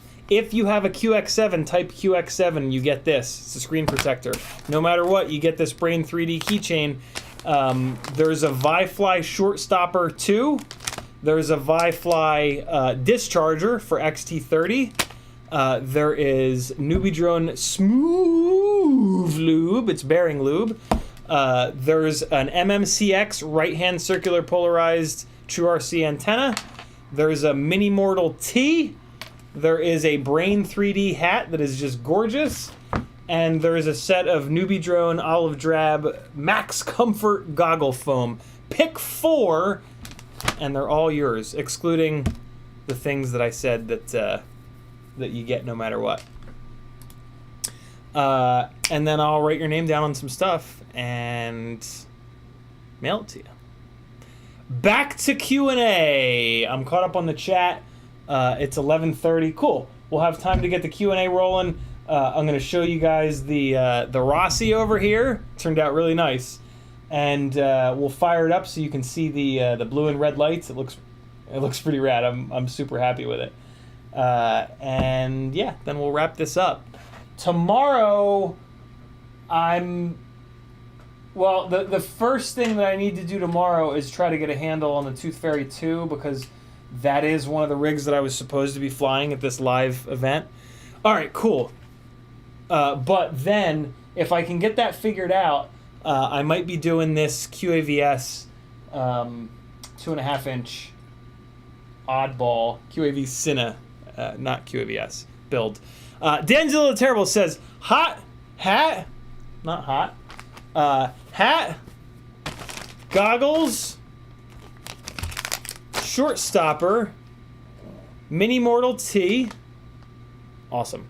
Doesn't sound like you have a QX7. Do you guys like this setup? I feel like this is a better setup, right? I give you guys, and it doesn't take that much time for me to do it this way. I give you guys like 7, 8, 9, 10 different options, and then you get to pick like 4 or 5 of them. Is that cool? You guys into that? I can't imagine that you're not. Yeah, awesome, brother. Is there anything else that like you really want or need from here that I showed you, Danzilla? But Anderson says it's definitely better. Yeah, right. Like, I've kind of always wanted to do it this way, but Jesus, it's like, I guess I could do like a Google Doc, right, and just like constantly update it, and like keep a list of all the different giveaway things, and then it's like, yo, you won the 3-inch giveaway, go to the list and pick like, but then it's just, I'm pretty sure that it would just be a nightmare to do it that way. So I think it makes the most sense to do it for this Super Chat giveaway, because it's always like random stuff anyway, you know what I mean? Like the Patreon giveaways are specific. You know, you join the tier, which is going to have stuff that you can more than likely use. This 4th giveaway is all over the damn place, right? So I feel like it makes sense to kind of do it this way. Metadirtson says it's definitely better. Denzel the Terrible, awesome. I got you all set. Denzel the Terrible says, in my excitement, I almost burned my house down. Athix says, I see what you mean by the old school glide and the new version. Yeah, Athix, big difference, right? Top plate's different too, slightly different. Yarb says, make it like, let's make a deal. You get the bearing lube or what's in the mystery box? Slide by says, if I currently only have 4S packs, should I invest in building my next rigs for 6S and moving towards that? Also, what's a good home charger for dual parallel charging? For charger recommendations, hit Joshua's website, FPV Know-It-All. He has actually tested chargers. I don't know shit about chargers. I've only ever had like 3 of them. Joshua has tested tons of them, so trust him. If you're currently on 4S, here's what you do. Stop buying 4S batteries. Start buying 6S batteries. In beta flight, you're going to make profile 1. You're going to leave profile 1 alone. You're going to go down to the bottom and you're going to change the cell count to 4. so that every time you plug in a 4-cell battery, it's going to read the voltage and it's going to select profile 1. You're going to make a second profile. In the cell count, you're going to put 6. Every time you plug in a 6S battery, it's going to read the voltage and switch over to that profile. On that 6S profile, you can take your motor limiting down to like 70%. That is basically the difference between 4S and 6S. Not exactly, but it's pretty close, and it's a nice round number, which makes me feel good. And that's it. Just stop buying 4S batteries. Eventually, you won't have any more 4S batteries, and then you stop buying 4S kV motors, and you start buying 6S kV motors. But, yeah, that's it. Nice and simple. You won't waste any money. You don't have to spend a whole bunch of money all at once. And you can just gradually, what you'll notice you start doing is beating the shit out of the 4S batteries. And that's kind of perfect because they're probably old and tired now anyway. And as you retire them, it's like, oh, well, I have to replace it. I might as well do an order and get another 6S battery. You know what I mean? It like makes the transfer a lot less painful, basically. Thanks to all that got in on the giveaways. You guys are the goddamn best. Let me throw these back in the closet here. And then we'll take a look at the Rocinante. Keep those questions coming. And, yeah. Get this thing wrapped up here tonight. I can go play some Gran Turismo 7. Because by the time the stream is over, it's the next day. And in the next day, I can do my daily workout in there and get another roulette ticket, which will inevitably not give me jack shit because the roulette tickets are cursed. But hey. All right, so I've talked about the audio versions of the live streams thing again tonight on the live stream, and nobody has come forward and said, yes, please keep making the audio versions of the live streams. I'm going to keep mentioning it for maybe like another week or two. And if nobody says, like, yes, I want you to keep doing that, I'm going to stop doing it. Fair warning. If you missed it, the reason I'm doing that is because the new version of YouTube on your phone allows you to just play audio. And that completely kills any need for me to spend this time crunching these audio, crunching all of my live streams down into audio and then uploading them to Patreon and all the rigmarole that comes from doing that. All right. Where am I at here in the chat? Come on. Denzel the Terrible says, how do I get addressed to you? I am on Patreon. I am on Patreon. Oh, God. I totally forgot to mention. And I forgot to write your effing name down. Dan, if you're on Patreon, you're actually covered. I can pull you up on Patreon. But if you want to be an ultra rock star, just shoot me a message at CiottiFPV on either Instagram or Facebook or Patreon, and just say, yo, it's Danzilla the Terrible. Here's my address. Awesome. I wrote your name down. That's all it takes. All right, cool. So we got that going. Veritas Weasel says, hey, bud, I really love the podcast, and I am on Patreon. You just don't know it because of my name. My Chicky Poo likes them too. Can't tell if sarcastic or not. Danzilla, if you're not being sarcastic, what's the reasoning behind wanting to listen on Patreon versus just using the YouTube app on your phone? I'm curious. I could fly here FPV. If you're interested in the Nanohawk, just message me, CiottiFPV on Instagram, Facebook, Patreon, Discord, and yeah, make me an offer. I don't even know what it's worth, but if you make me an offer that sounds good, I'll say sure, and I won't even look up what they sell for. So yeah, if you have any questions on it, just let me know too. Okay, here we go. I'm gonna show you guys the Rossi. You're gonna dig it. If you're an Expanse fan, type the word Expanse into the chat. I'm curious. I've been talking a lot about it, and I don't want to like turn people off that haven't been watching it or that don't have Amazon Prime to be able to watch it. But it seems like an awful lot of you guys are into The Expanse, so I don't. I feel like talking about it is okay. So this is the version 2 glide. This is the version 2 glide frame, in case it looks a little bit different to you. The main difference is up here. There's a whole shitload of extra material up here in the corners. Abraham says you can download podcasts, can only do that on YouTube Premium. Oh, balls. That's a really good reason.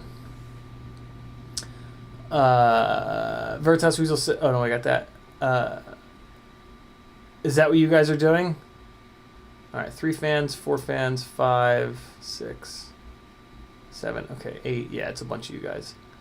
Haveboard says, isn't the Play YouTube on lock just a premium feature?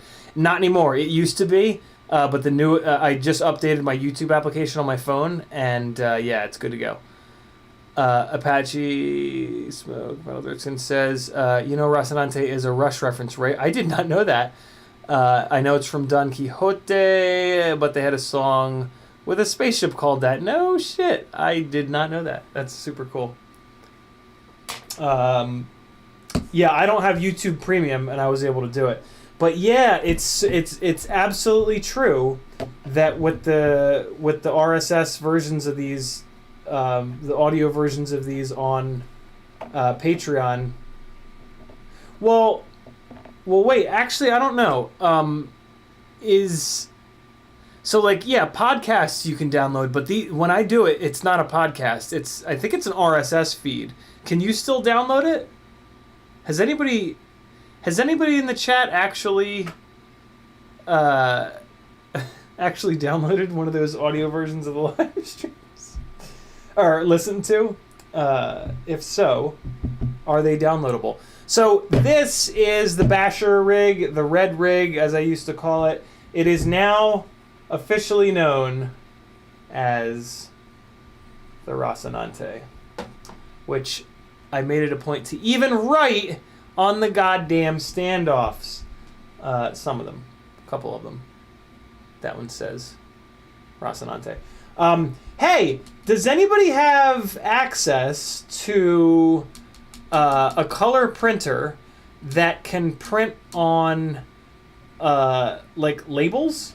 Like no, not labels, stickers?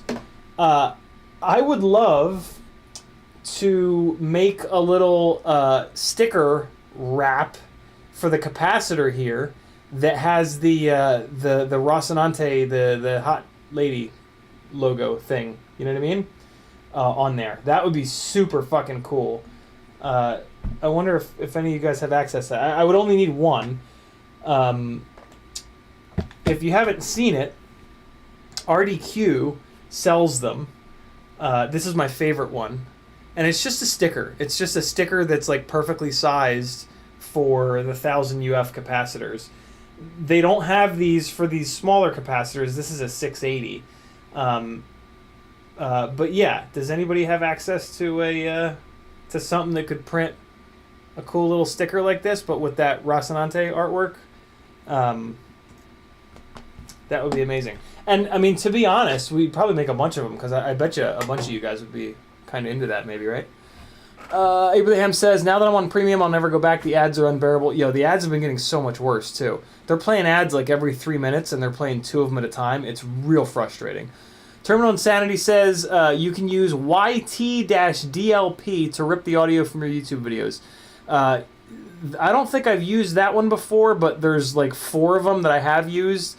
One of the annoying things about doing it is that when you drop a URL into these different websites that are just like that YT-DL, maybe I have used that one. You drop your first link in there and it rips through it pretty quickly.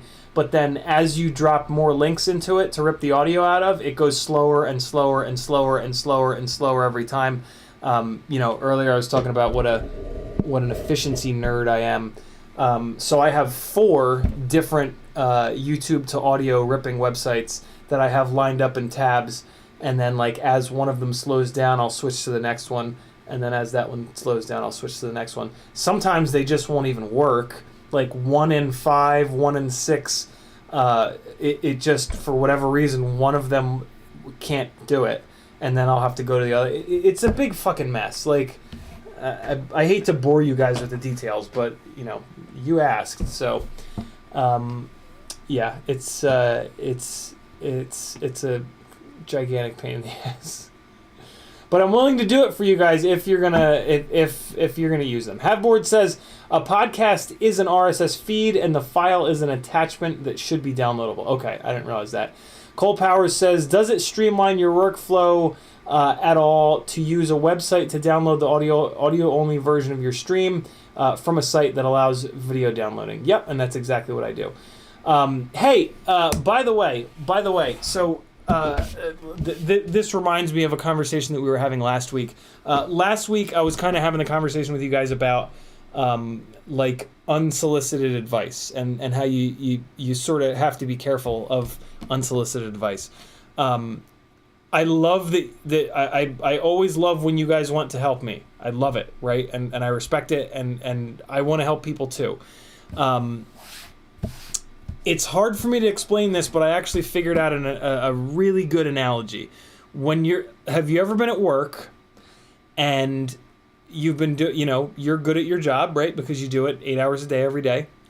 And then somebody from a different department that does a totally different job, that doesn't understand your job, that's never done your job, right? That doesn't currently do your job. Have you ever had somebody that comes over to you and like tells you how to do your job and like offers advice and all this stuff, right? Have you ever had that experience? If you've had that experience, is it not maddening? Like, is it not maddening and like insulting, right? Because it's like, this is what I do, right? Like, but they just want to help, right? So it's like you're like stuck because you're like, you don't want to like tell them to fuck off, like, hey, this is what I do all day, every day. But at the same time, it's like, it's insulting, right? So that's the situation that I'm in on these live streams a lot. And again, I love that you guys want to help me. Believe me. But yeah, there's the analogy for you that'll kind of, make that make sense. So I don't have a solution. Like, I don't want you guys to not like offer help, but it's insulting sometimes. So I don't know what the solution is. I'm not going to say, hey guys, don't help me. I'm just not going to say that. That I don't think that's the solution. I don't think that's a good thing. And also, to somebody that like, this is their first live stream, I'm going to seem like a total douchebag for saying that, right? And I'm not willing to do that. But yeah, I just want to give you guys a window into like what it looks like and what it feels like for me. Here's when it's the worst. It's the worst when the suggestion is like super simple, and it's like because there's this moment where it's like, do you really think I didn't try that or think of that? But at the same time, there are situations where like you didn't, because you're too like in it, like you're too close to it. And like sometimes there will be a situation where it's like, Jesus, I can't believe I didn't realize that. So that, yeah, I don't know. I just, this is the beauty of long form content. I can have this discussion and, put it all out there, and then whatever happens, happens. But there you guys go.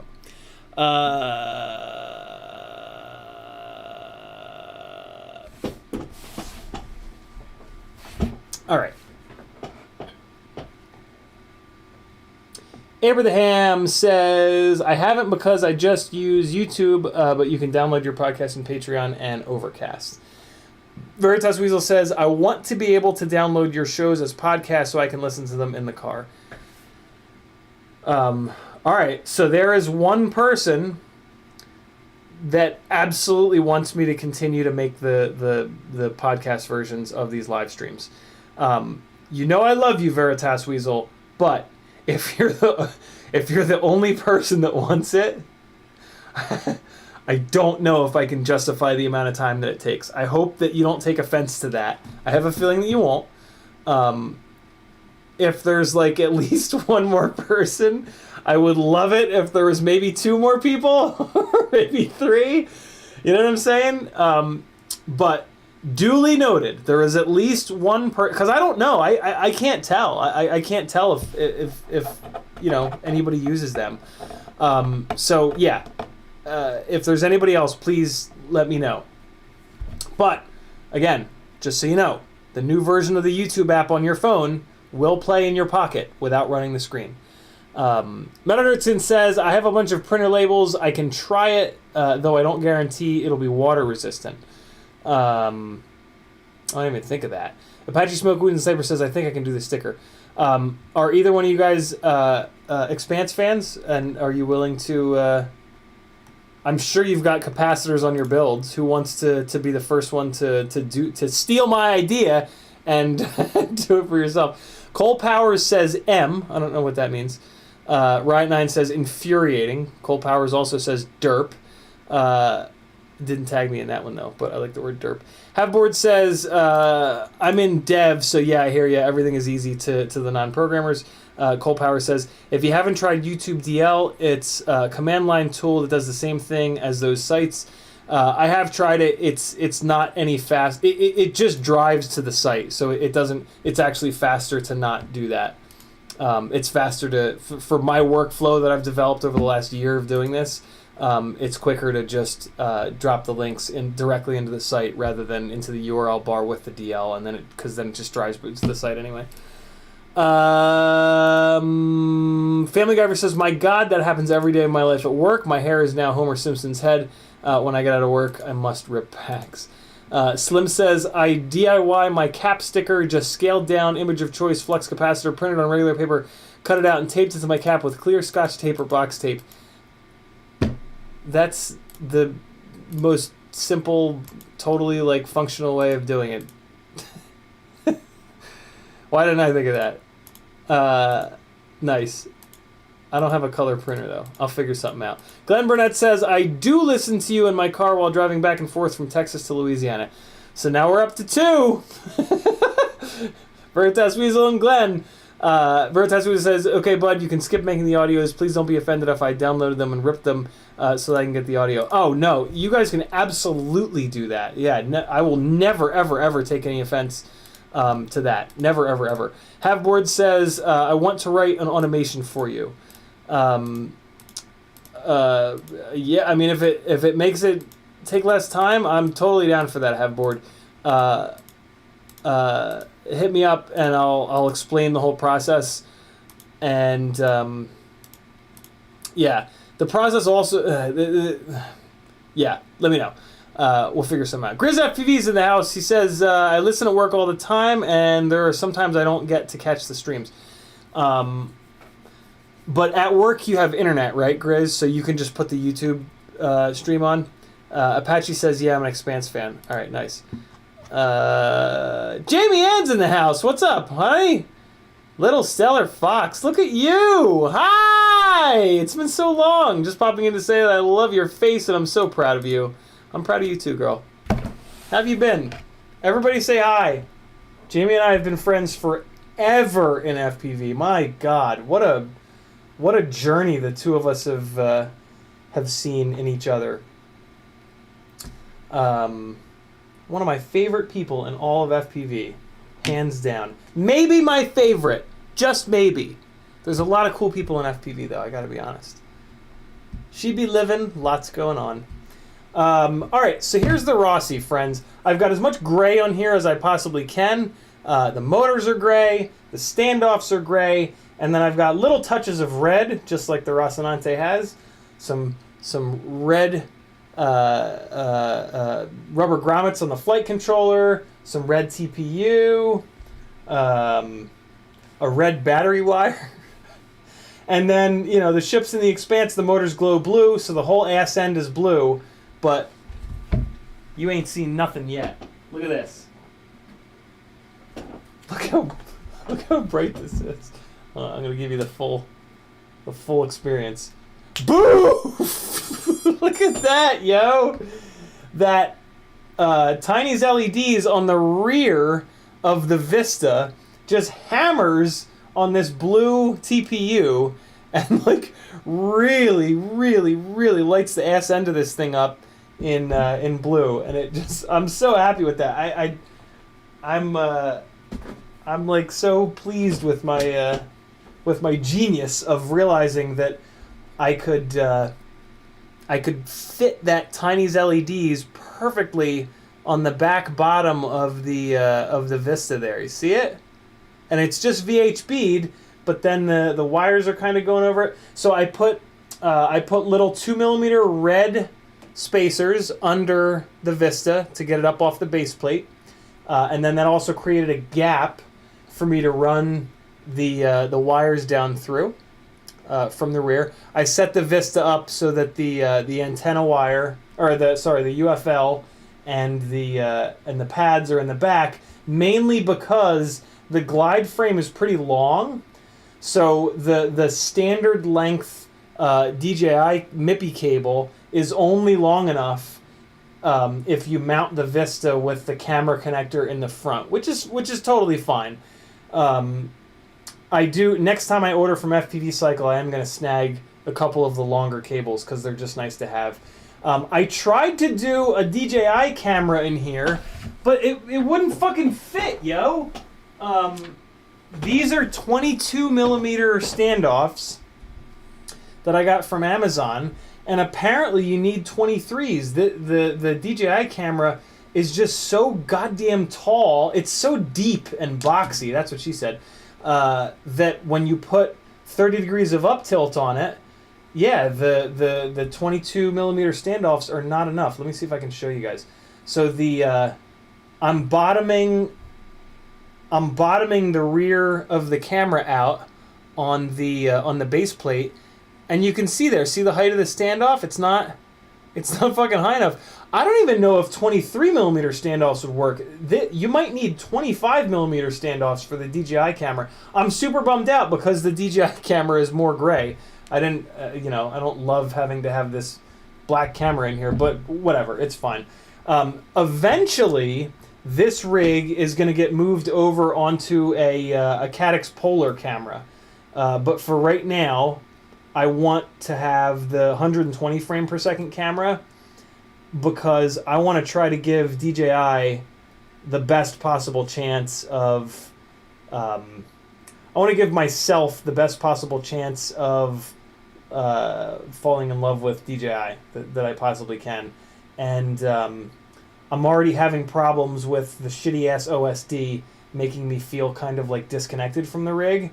So I have a feeling that the variable latency is also doing that. It is also a reason why I'm kind of feeling disconnected from these rigs. So I'm going to run this Nebula Pro 120 frame per second camera for a while, but eventually this thing is going to get swapped over to a Caddx Polar that McConnell Studios very kindly sent over.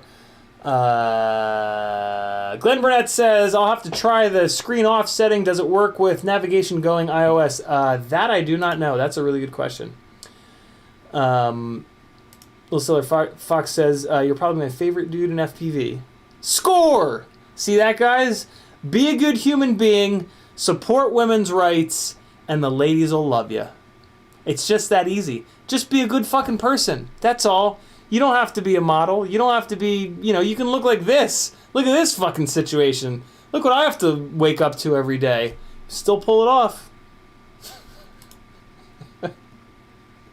Hutcherson says, the Glide comes with 23mm standoff stock, right? It sure does. I know I had that cam in one. Okay, cool. I had a feeling that Bob specifically did the 23mm standoffs for this camera. But I just, I mean, I could have easily confirmed it because I have a shitload of these 23mm standoffs around, but, whatever. Thank you, Metal, for confirming that for me. Super, super, super helpful. Okay. You know, the other reason that I wanted to put this in is this is a genuine, I even wrote it on there to remind myself, this is a genuine DJI camera. This is not the Caddx version of it. So yeah, I like covet this.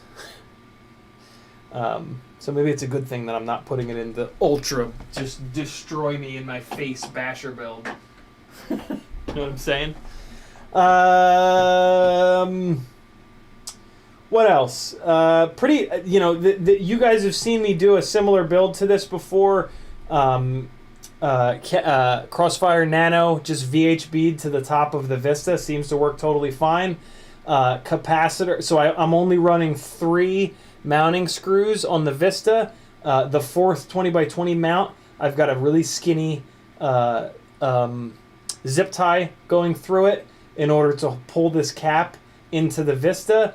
I just realized that I forgot to put a piece of VHB. I wanted to have, I always like to have 2 forms of retention, zip tie and VHB. So yeah, I'm kind of annoyed that I forgot that, but whatever. We'll see how this holds up with just the zip tie hanging onto it. I ran everything that I possibly could under the ESC to keep things neat and tidy. That means the bundle of wires for the Crossfire. The Crossfire is on UART number 2. Remember that you want to keep your receivers, anything that's powered by the flight controller, receivers, camera, you want to keep those on even numbered UARTs. UART 2, UART 4, UART 6. It prevents this weird ass problem where you won't be able to get your board into DFU mode. So the Caddx Vista, because that is not powered by USB, that is powered by battery voltage. The Caddx Vista is on UART either 1 or 3. I think it's 3. Yeah, it's on UART 3 because it's on this plug header here. Other than that, yeah, just kind of kept it neat and tidy. These 2 leads here that are kind of like awkwardly U-turned around, these are the leads going directly to the battery pads that feed the Tiny's LED. The reason why I did it this way is to add some extra cable, because if I need to pull this Vista up and off of here to work on it, that Tiny's LEDs, those wires are running underneath. So if those wires were really short, it'd be a real bastard. I'd have to peel it off every time. And then I've got this little tiny blue antenna here. This rig is still on T-Motor F40 Pro 2s, old school as fuck. And yeah, the rear... Oh, let's fire it up on the motors tab so that you can see the arm LEDs turn on, because those are really cool looking in addition to the constant on Tiny's LEDs. So, have you met Ted? So I'm going to leave that up there. Oh, I need a battery. That would help. All right. Oh man, it looks, the blue LEDs look so dope. Come on, Betaflight, you can do it. You can do it. Come on, you can do it. You can do it. Come on. Come on, Betaflight. Please. Why are you doing this to me? Why are you just, for no reason, not launching? What is your deal? Screw you. I can do the same thing in BL Heli 32. Alright. We're gonna connect. Yeah, Betaflight is just, you know, it's just dead. It's like, yeah, I don't want to live no more. No. Alright, we're gonna go into BL Heli 32. We're gonna go to motors. And come on now. And hold on, let me lean forward a little bit. Alright, here we go. I understand the risks. And the master slider. Oh, what the hell? The front LED race wires are apparently blown up. How is it possible if they're both blown up? That's super weird. And it... Oh god, something's smoking. Don't smoke. What is that? Hold on. Hold on, what's smoking? What was that? Hold on. It was coming from the LED race wire. Oh yeah, it smells like an electrical fire. What the hell? What was that about? Motors are not hot. It was coming from right back here. Ooh, that was odd. Okay, I'm gonna have to look into that. That's weird. Veritas Weasel says, are the LEDs in direct line between the motors and the battery? No, they are not. I have a feeling it has something to do with this LED race wire. Ooh, that's weird. What the hell's going on there? Okay, I'm gonna...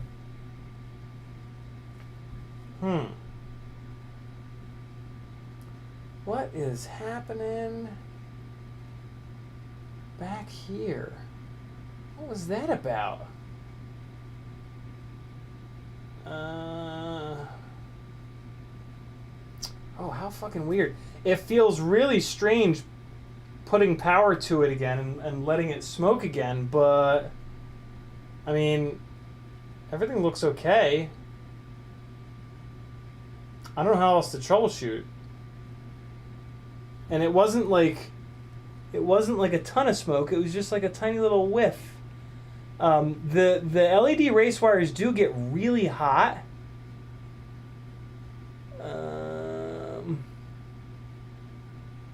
So I don't know. Is it?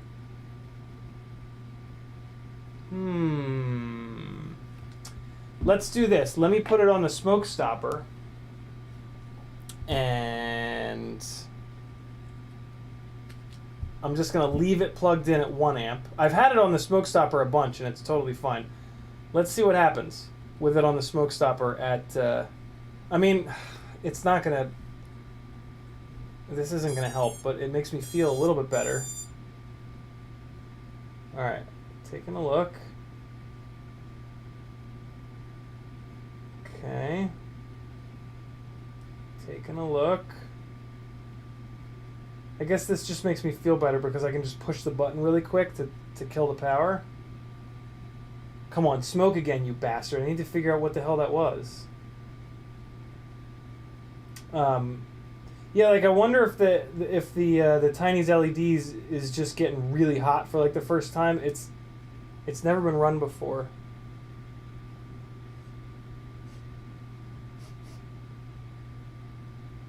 Come on, smoke again. Oh, there it is, there it is. What's smoking? What's smoking? Where's that coming from?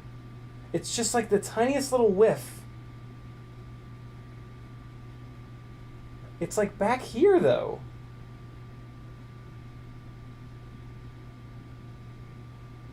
Where's that coming from?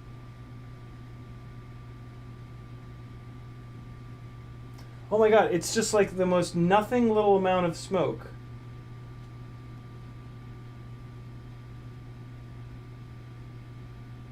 I have to stop talking. When I talk, it blows the smoke away. There it is. There it is. Where the hell's that coming from?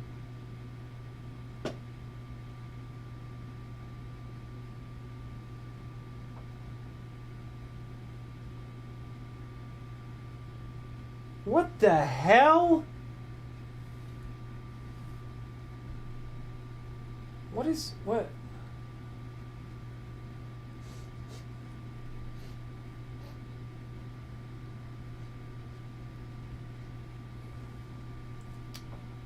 What is that coming from? Oh, this is weird, yo.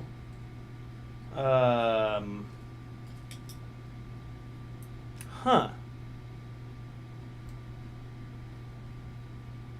What is that about?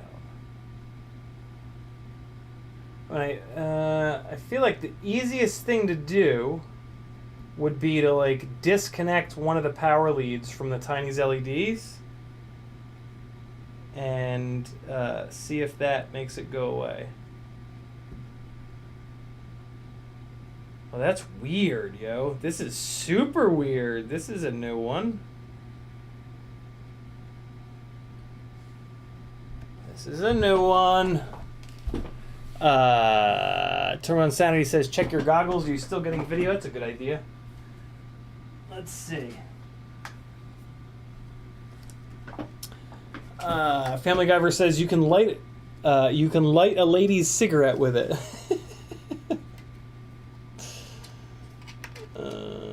Jackalope says flux burning off solder.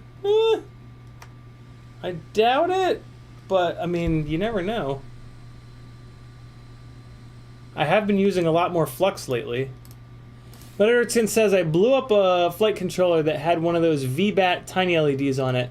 I had it on a real pit, so I don't know if it was the culprit, but I've been gun shy of those ever since. They get really hot. Man, do they get hot. Abraham says, are the LEDs directional? Oh, the arm LEDs. The arm LEDs. They've never been before, but I mean, I guess you never know. I'm not super concerned about the arm LEDs right now, though. I'll figure that out another time. Matter of fact, I'm going to be turning them. I'm going to be taping over them, black electric taping over them for this gig, because I don't want the quad to be like any more visible than it's already going to be. Ooh, this is starting to back off here. Jesus, everything is falling apart. What is happening here? The iFlight crystal little antenna things are they seem to loosen themselves up apparently. But now I cranked it down with a wrench, so that should be totally fine. Oh, I actually need to be careful. Patrick warned me about this. He said make sure you never over tighten the antennas on the DJI goggles because the mounting system on the inside is very kind of shitty, basically, is what he said. Okay. Let's see if I still have video. 661 says it's air mode. It's not air mode. 661 says again, it must be air mode. It's not air mode. Veritas Uzo says, I've always known LEDs to be directional.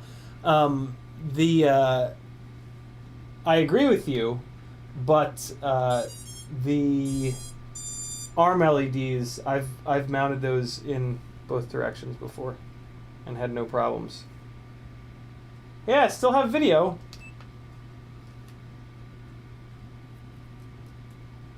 And I even have OSD. I did like move the the Tiny's LEDs a little bit just now, so let's see what happens here. I'm gonna stop talking. Because when I talk, I can talk out of the side of my mouth. When I talk, it creates wind that blows the smoke away.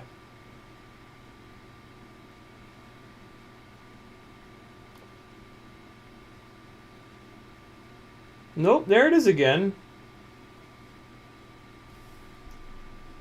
It's just like I can cup my mouth. I got this. It's just like the tiniest little whiff of smoke, but now it's fine. Now it's not doing it. No, there it is. Just a little tiny bit. What the hell? Where's it coming from? Still have video.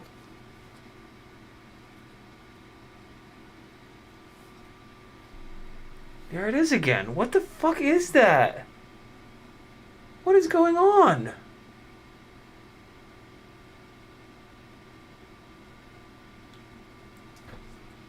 Oh, man. Yo, it looks so fucking cool with the Tiny's LEDs there. I mean, I feel like it has to be the... I feel like it has to be that LED.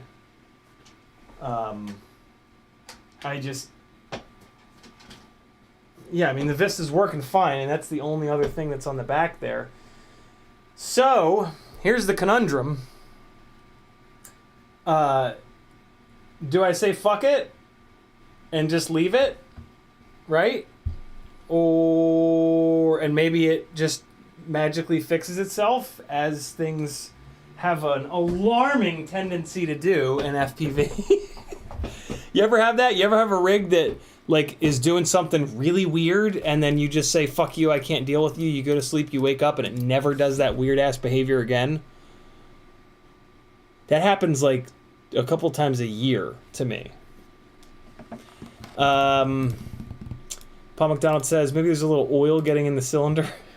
Maybe it's the flux left over from the Vistas getting hot enough to smoke it. Totally could be. I have been heavy on flux lately. Cole Powers says, flight controller USB was acting up earlier. Can you get the motor spinning again? Let's see. Let's see. It was Betaflight that was acting up. Betaflight just all of a sudden won't launch on this computer. But this is the old computer, and I think I remember Betaflight doing this. I think I got that new nightly version. Yeah, Betaflight won't run. Let me open BLHeli 32 up again. Rocksteady says, check with a multimeter. I don't know what to really check, though. 661 says, check ohms between the motor windings and ground. I mean, the motors are fine. Ah, shit, I need to put power to it. The motors spin up fine.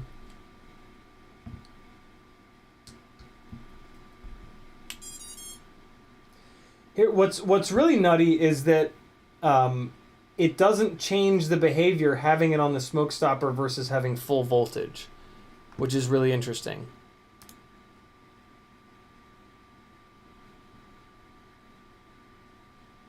Come on, come on, come on, come on. Connect, you bastard. Motors. Okay. Come on. Come on, you can do it. There we go. Yeah, see, the motors are fine. This is independent of the powertrain. It has nothing to do with the powertrain. Man, I really wonder if it's just... because here's the thing, right? When I work on the Vista, I stand the Vista up so that the pads are facing upwards, and then I solder down. So when I put flux on the Vista, it just drips down, and it just like drips all up inside the Vista. And like, this is just such a little, it's just the tiniest little, like, just one little thing of smoke, just one little, and it's kind of like coming, it's, so the other thing that is kind of tipping me off is that the Tiny's LEDs is like putting heat like backwards, and that this smoke is coming out, like there's like a convection that's happening with this little bit of smoke kind of coming out the back, which again makes me feel like it's related to the Vista.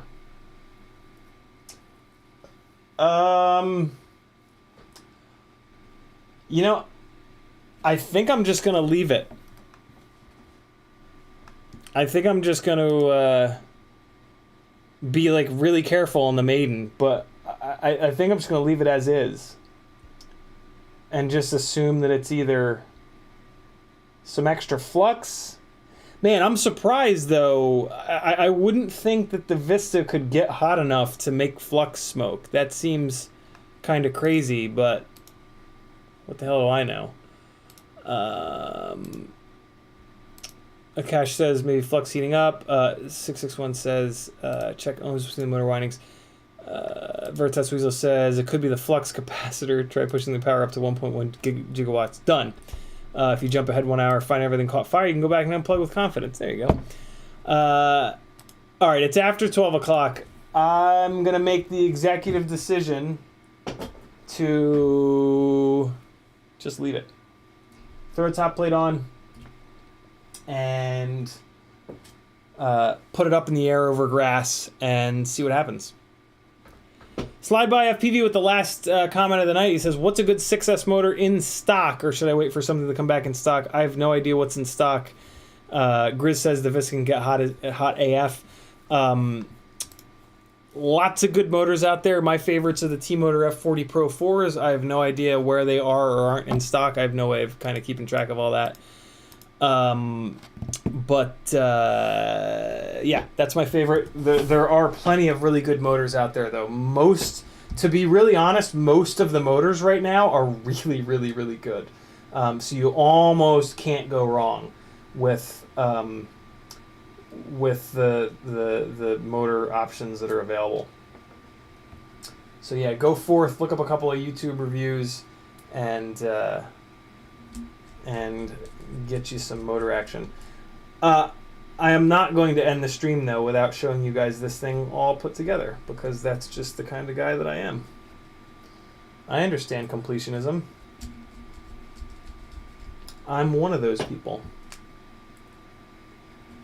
Alright, so there's the rears, and this top plate is starting to break. It looks like it's just the top veneer layer though, which is not a super big deal. Akash says, take us to the Maiden. You got us super curious. Maiden's going to have to be during the daytime. I did not put the Caddx Polar in this. But I will throw a session on it for the Maiden. Probably going to put it up in the air tomorrow. I need to really hit it hard this week to get all this DJI shit up in the air, totally ironed out. Joshua sent me his smart controller. He let me borrow his smart controller, so I need to make sure I figure out how the hell to use that thing. Seems like it's pretty easy though. You just turn it on. There's a FPV something or other application. I'm assuming that you just hit that and then you pick the channel and it's good to go. But yeah, I'm gonna charge like a shitload of batteries and just put all these DJI rigs up in the air this week and just really run them around and make sure that they're bulletproof. All right, people, almost there. And one more. I run extra long screws in the front on the TPU because you can't crank them down super hard because you squish the TPU.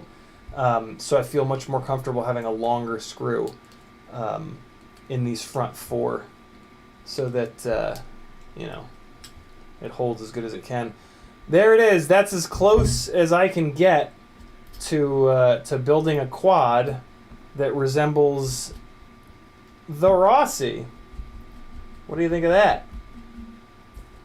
Throw some props on it and then fly it tomorrow. Denzel the Terrible says, stream the Maiden. I don't have a way of getting...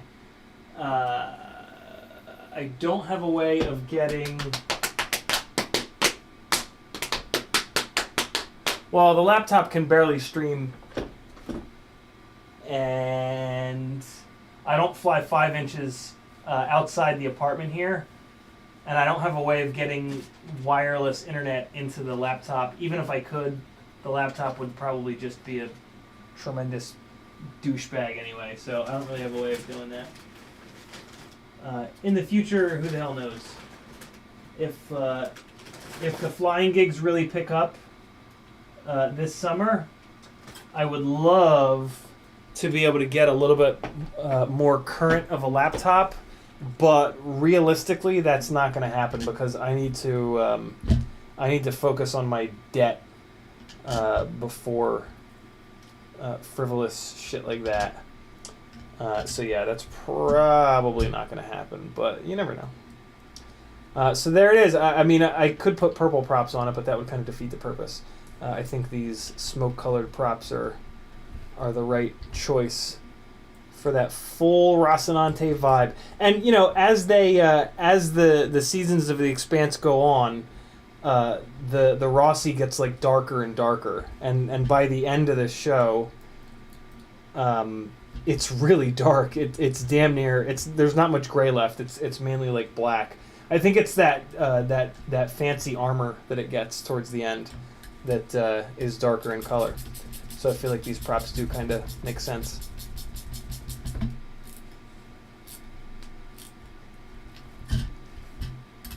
Going sketchy with this one, man. Gonna fly the smoking build. I have a weird feeling that the smoke is just like something kind of burning off. It'll kind of go away. I just have kind of a feeling about that. Hope I'm right. Could totally be wrong. I'll let you guys know. There it is. The Rossi.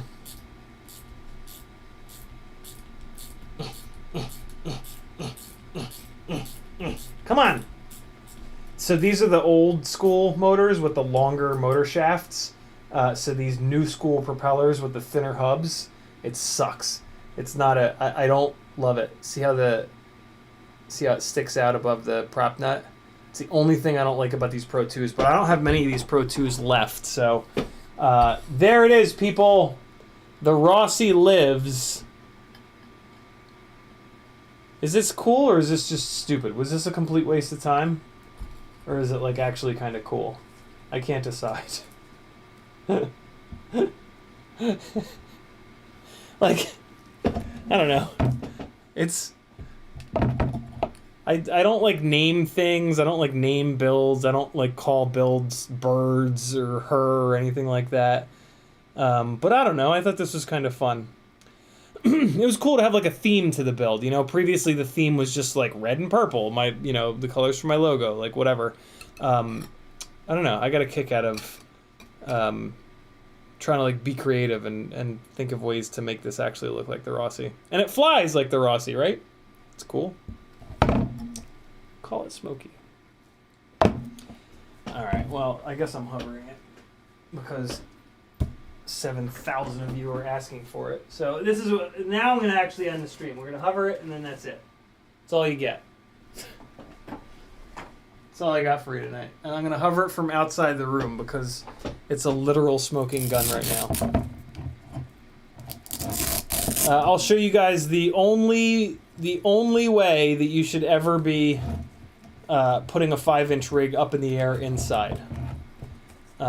First and foremost, don't. It's just not worth it.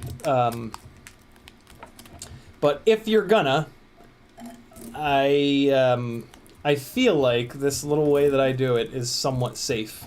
It's safe for like you not dying, but it's certainly not safe for like your ceiling getting a fucking huge 5-inch mini quad shaped dent put in it. So you're gonna make sure your transmitter is on.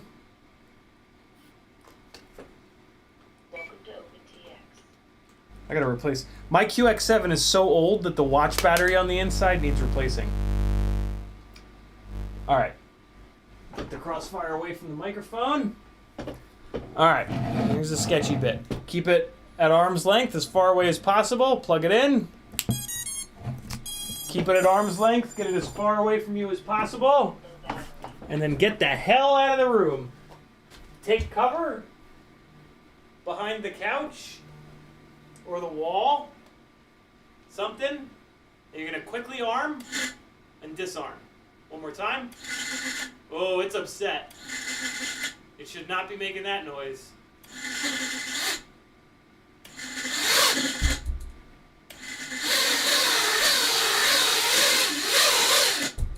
She not happy.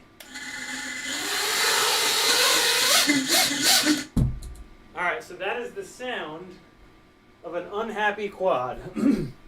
It did get off the ground. Just barely. But yeah, something's going on.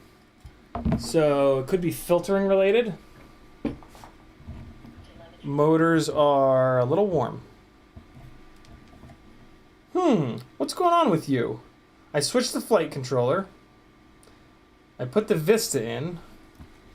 But that's it. Let's check the filtering super quick like.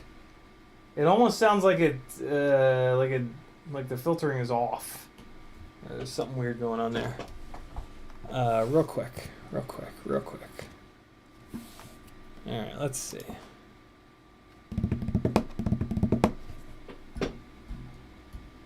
Nah, motor screws are good. I use the same motor screws, and there's not one motor that's getting hotter than another.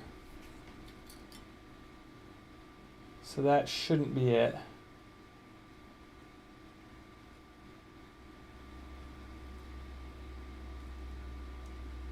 It's an interesting thought, though. Yeah, no. The weird thing is that it was a flying rig.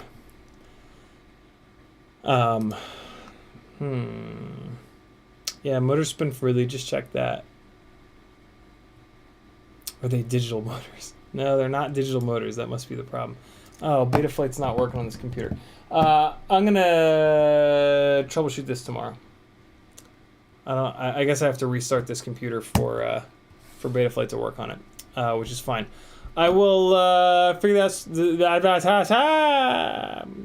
I'll figure this out tomorrow and let you guys know what's up. Thanks for hanging. My name's Aaron Ciotti. Everybody calls me Ciotti. Go to hell. I don't know. Head on over to CiottiFPV.com if you like these live streams. Be good. I'll see you guys on Wednesday at 8 o'clock. Later. Here's some flying. More flying from the bridge.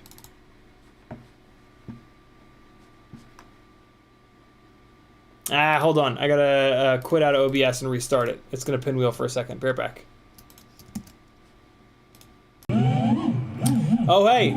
All right, so here you guys go. Here's the comparison. Beginning of the stream was Betaflight, and now this is KISS. Both like fully tuned, both 2306s, same batteries. Yeah, so here's a comparison. Betaflight versus KISS. This is KISS. You'll be able to tell. It's pretty obvious.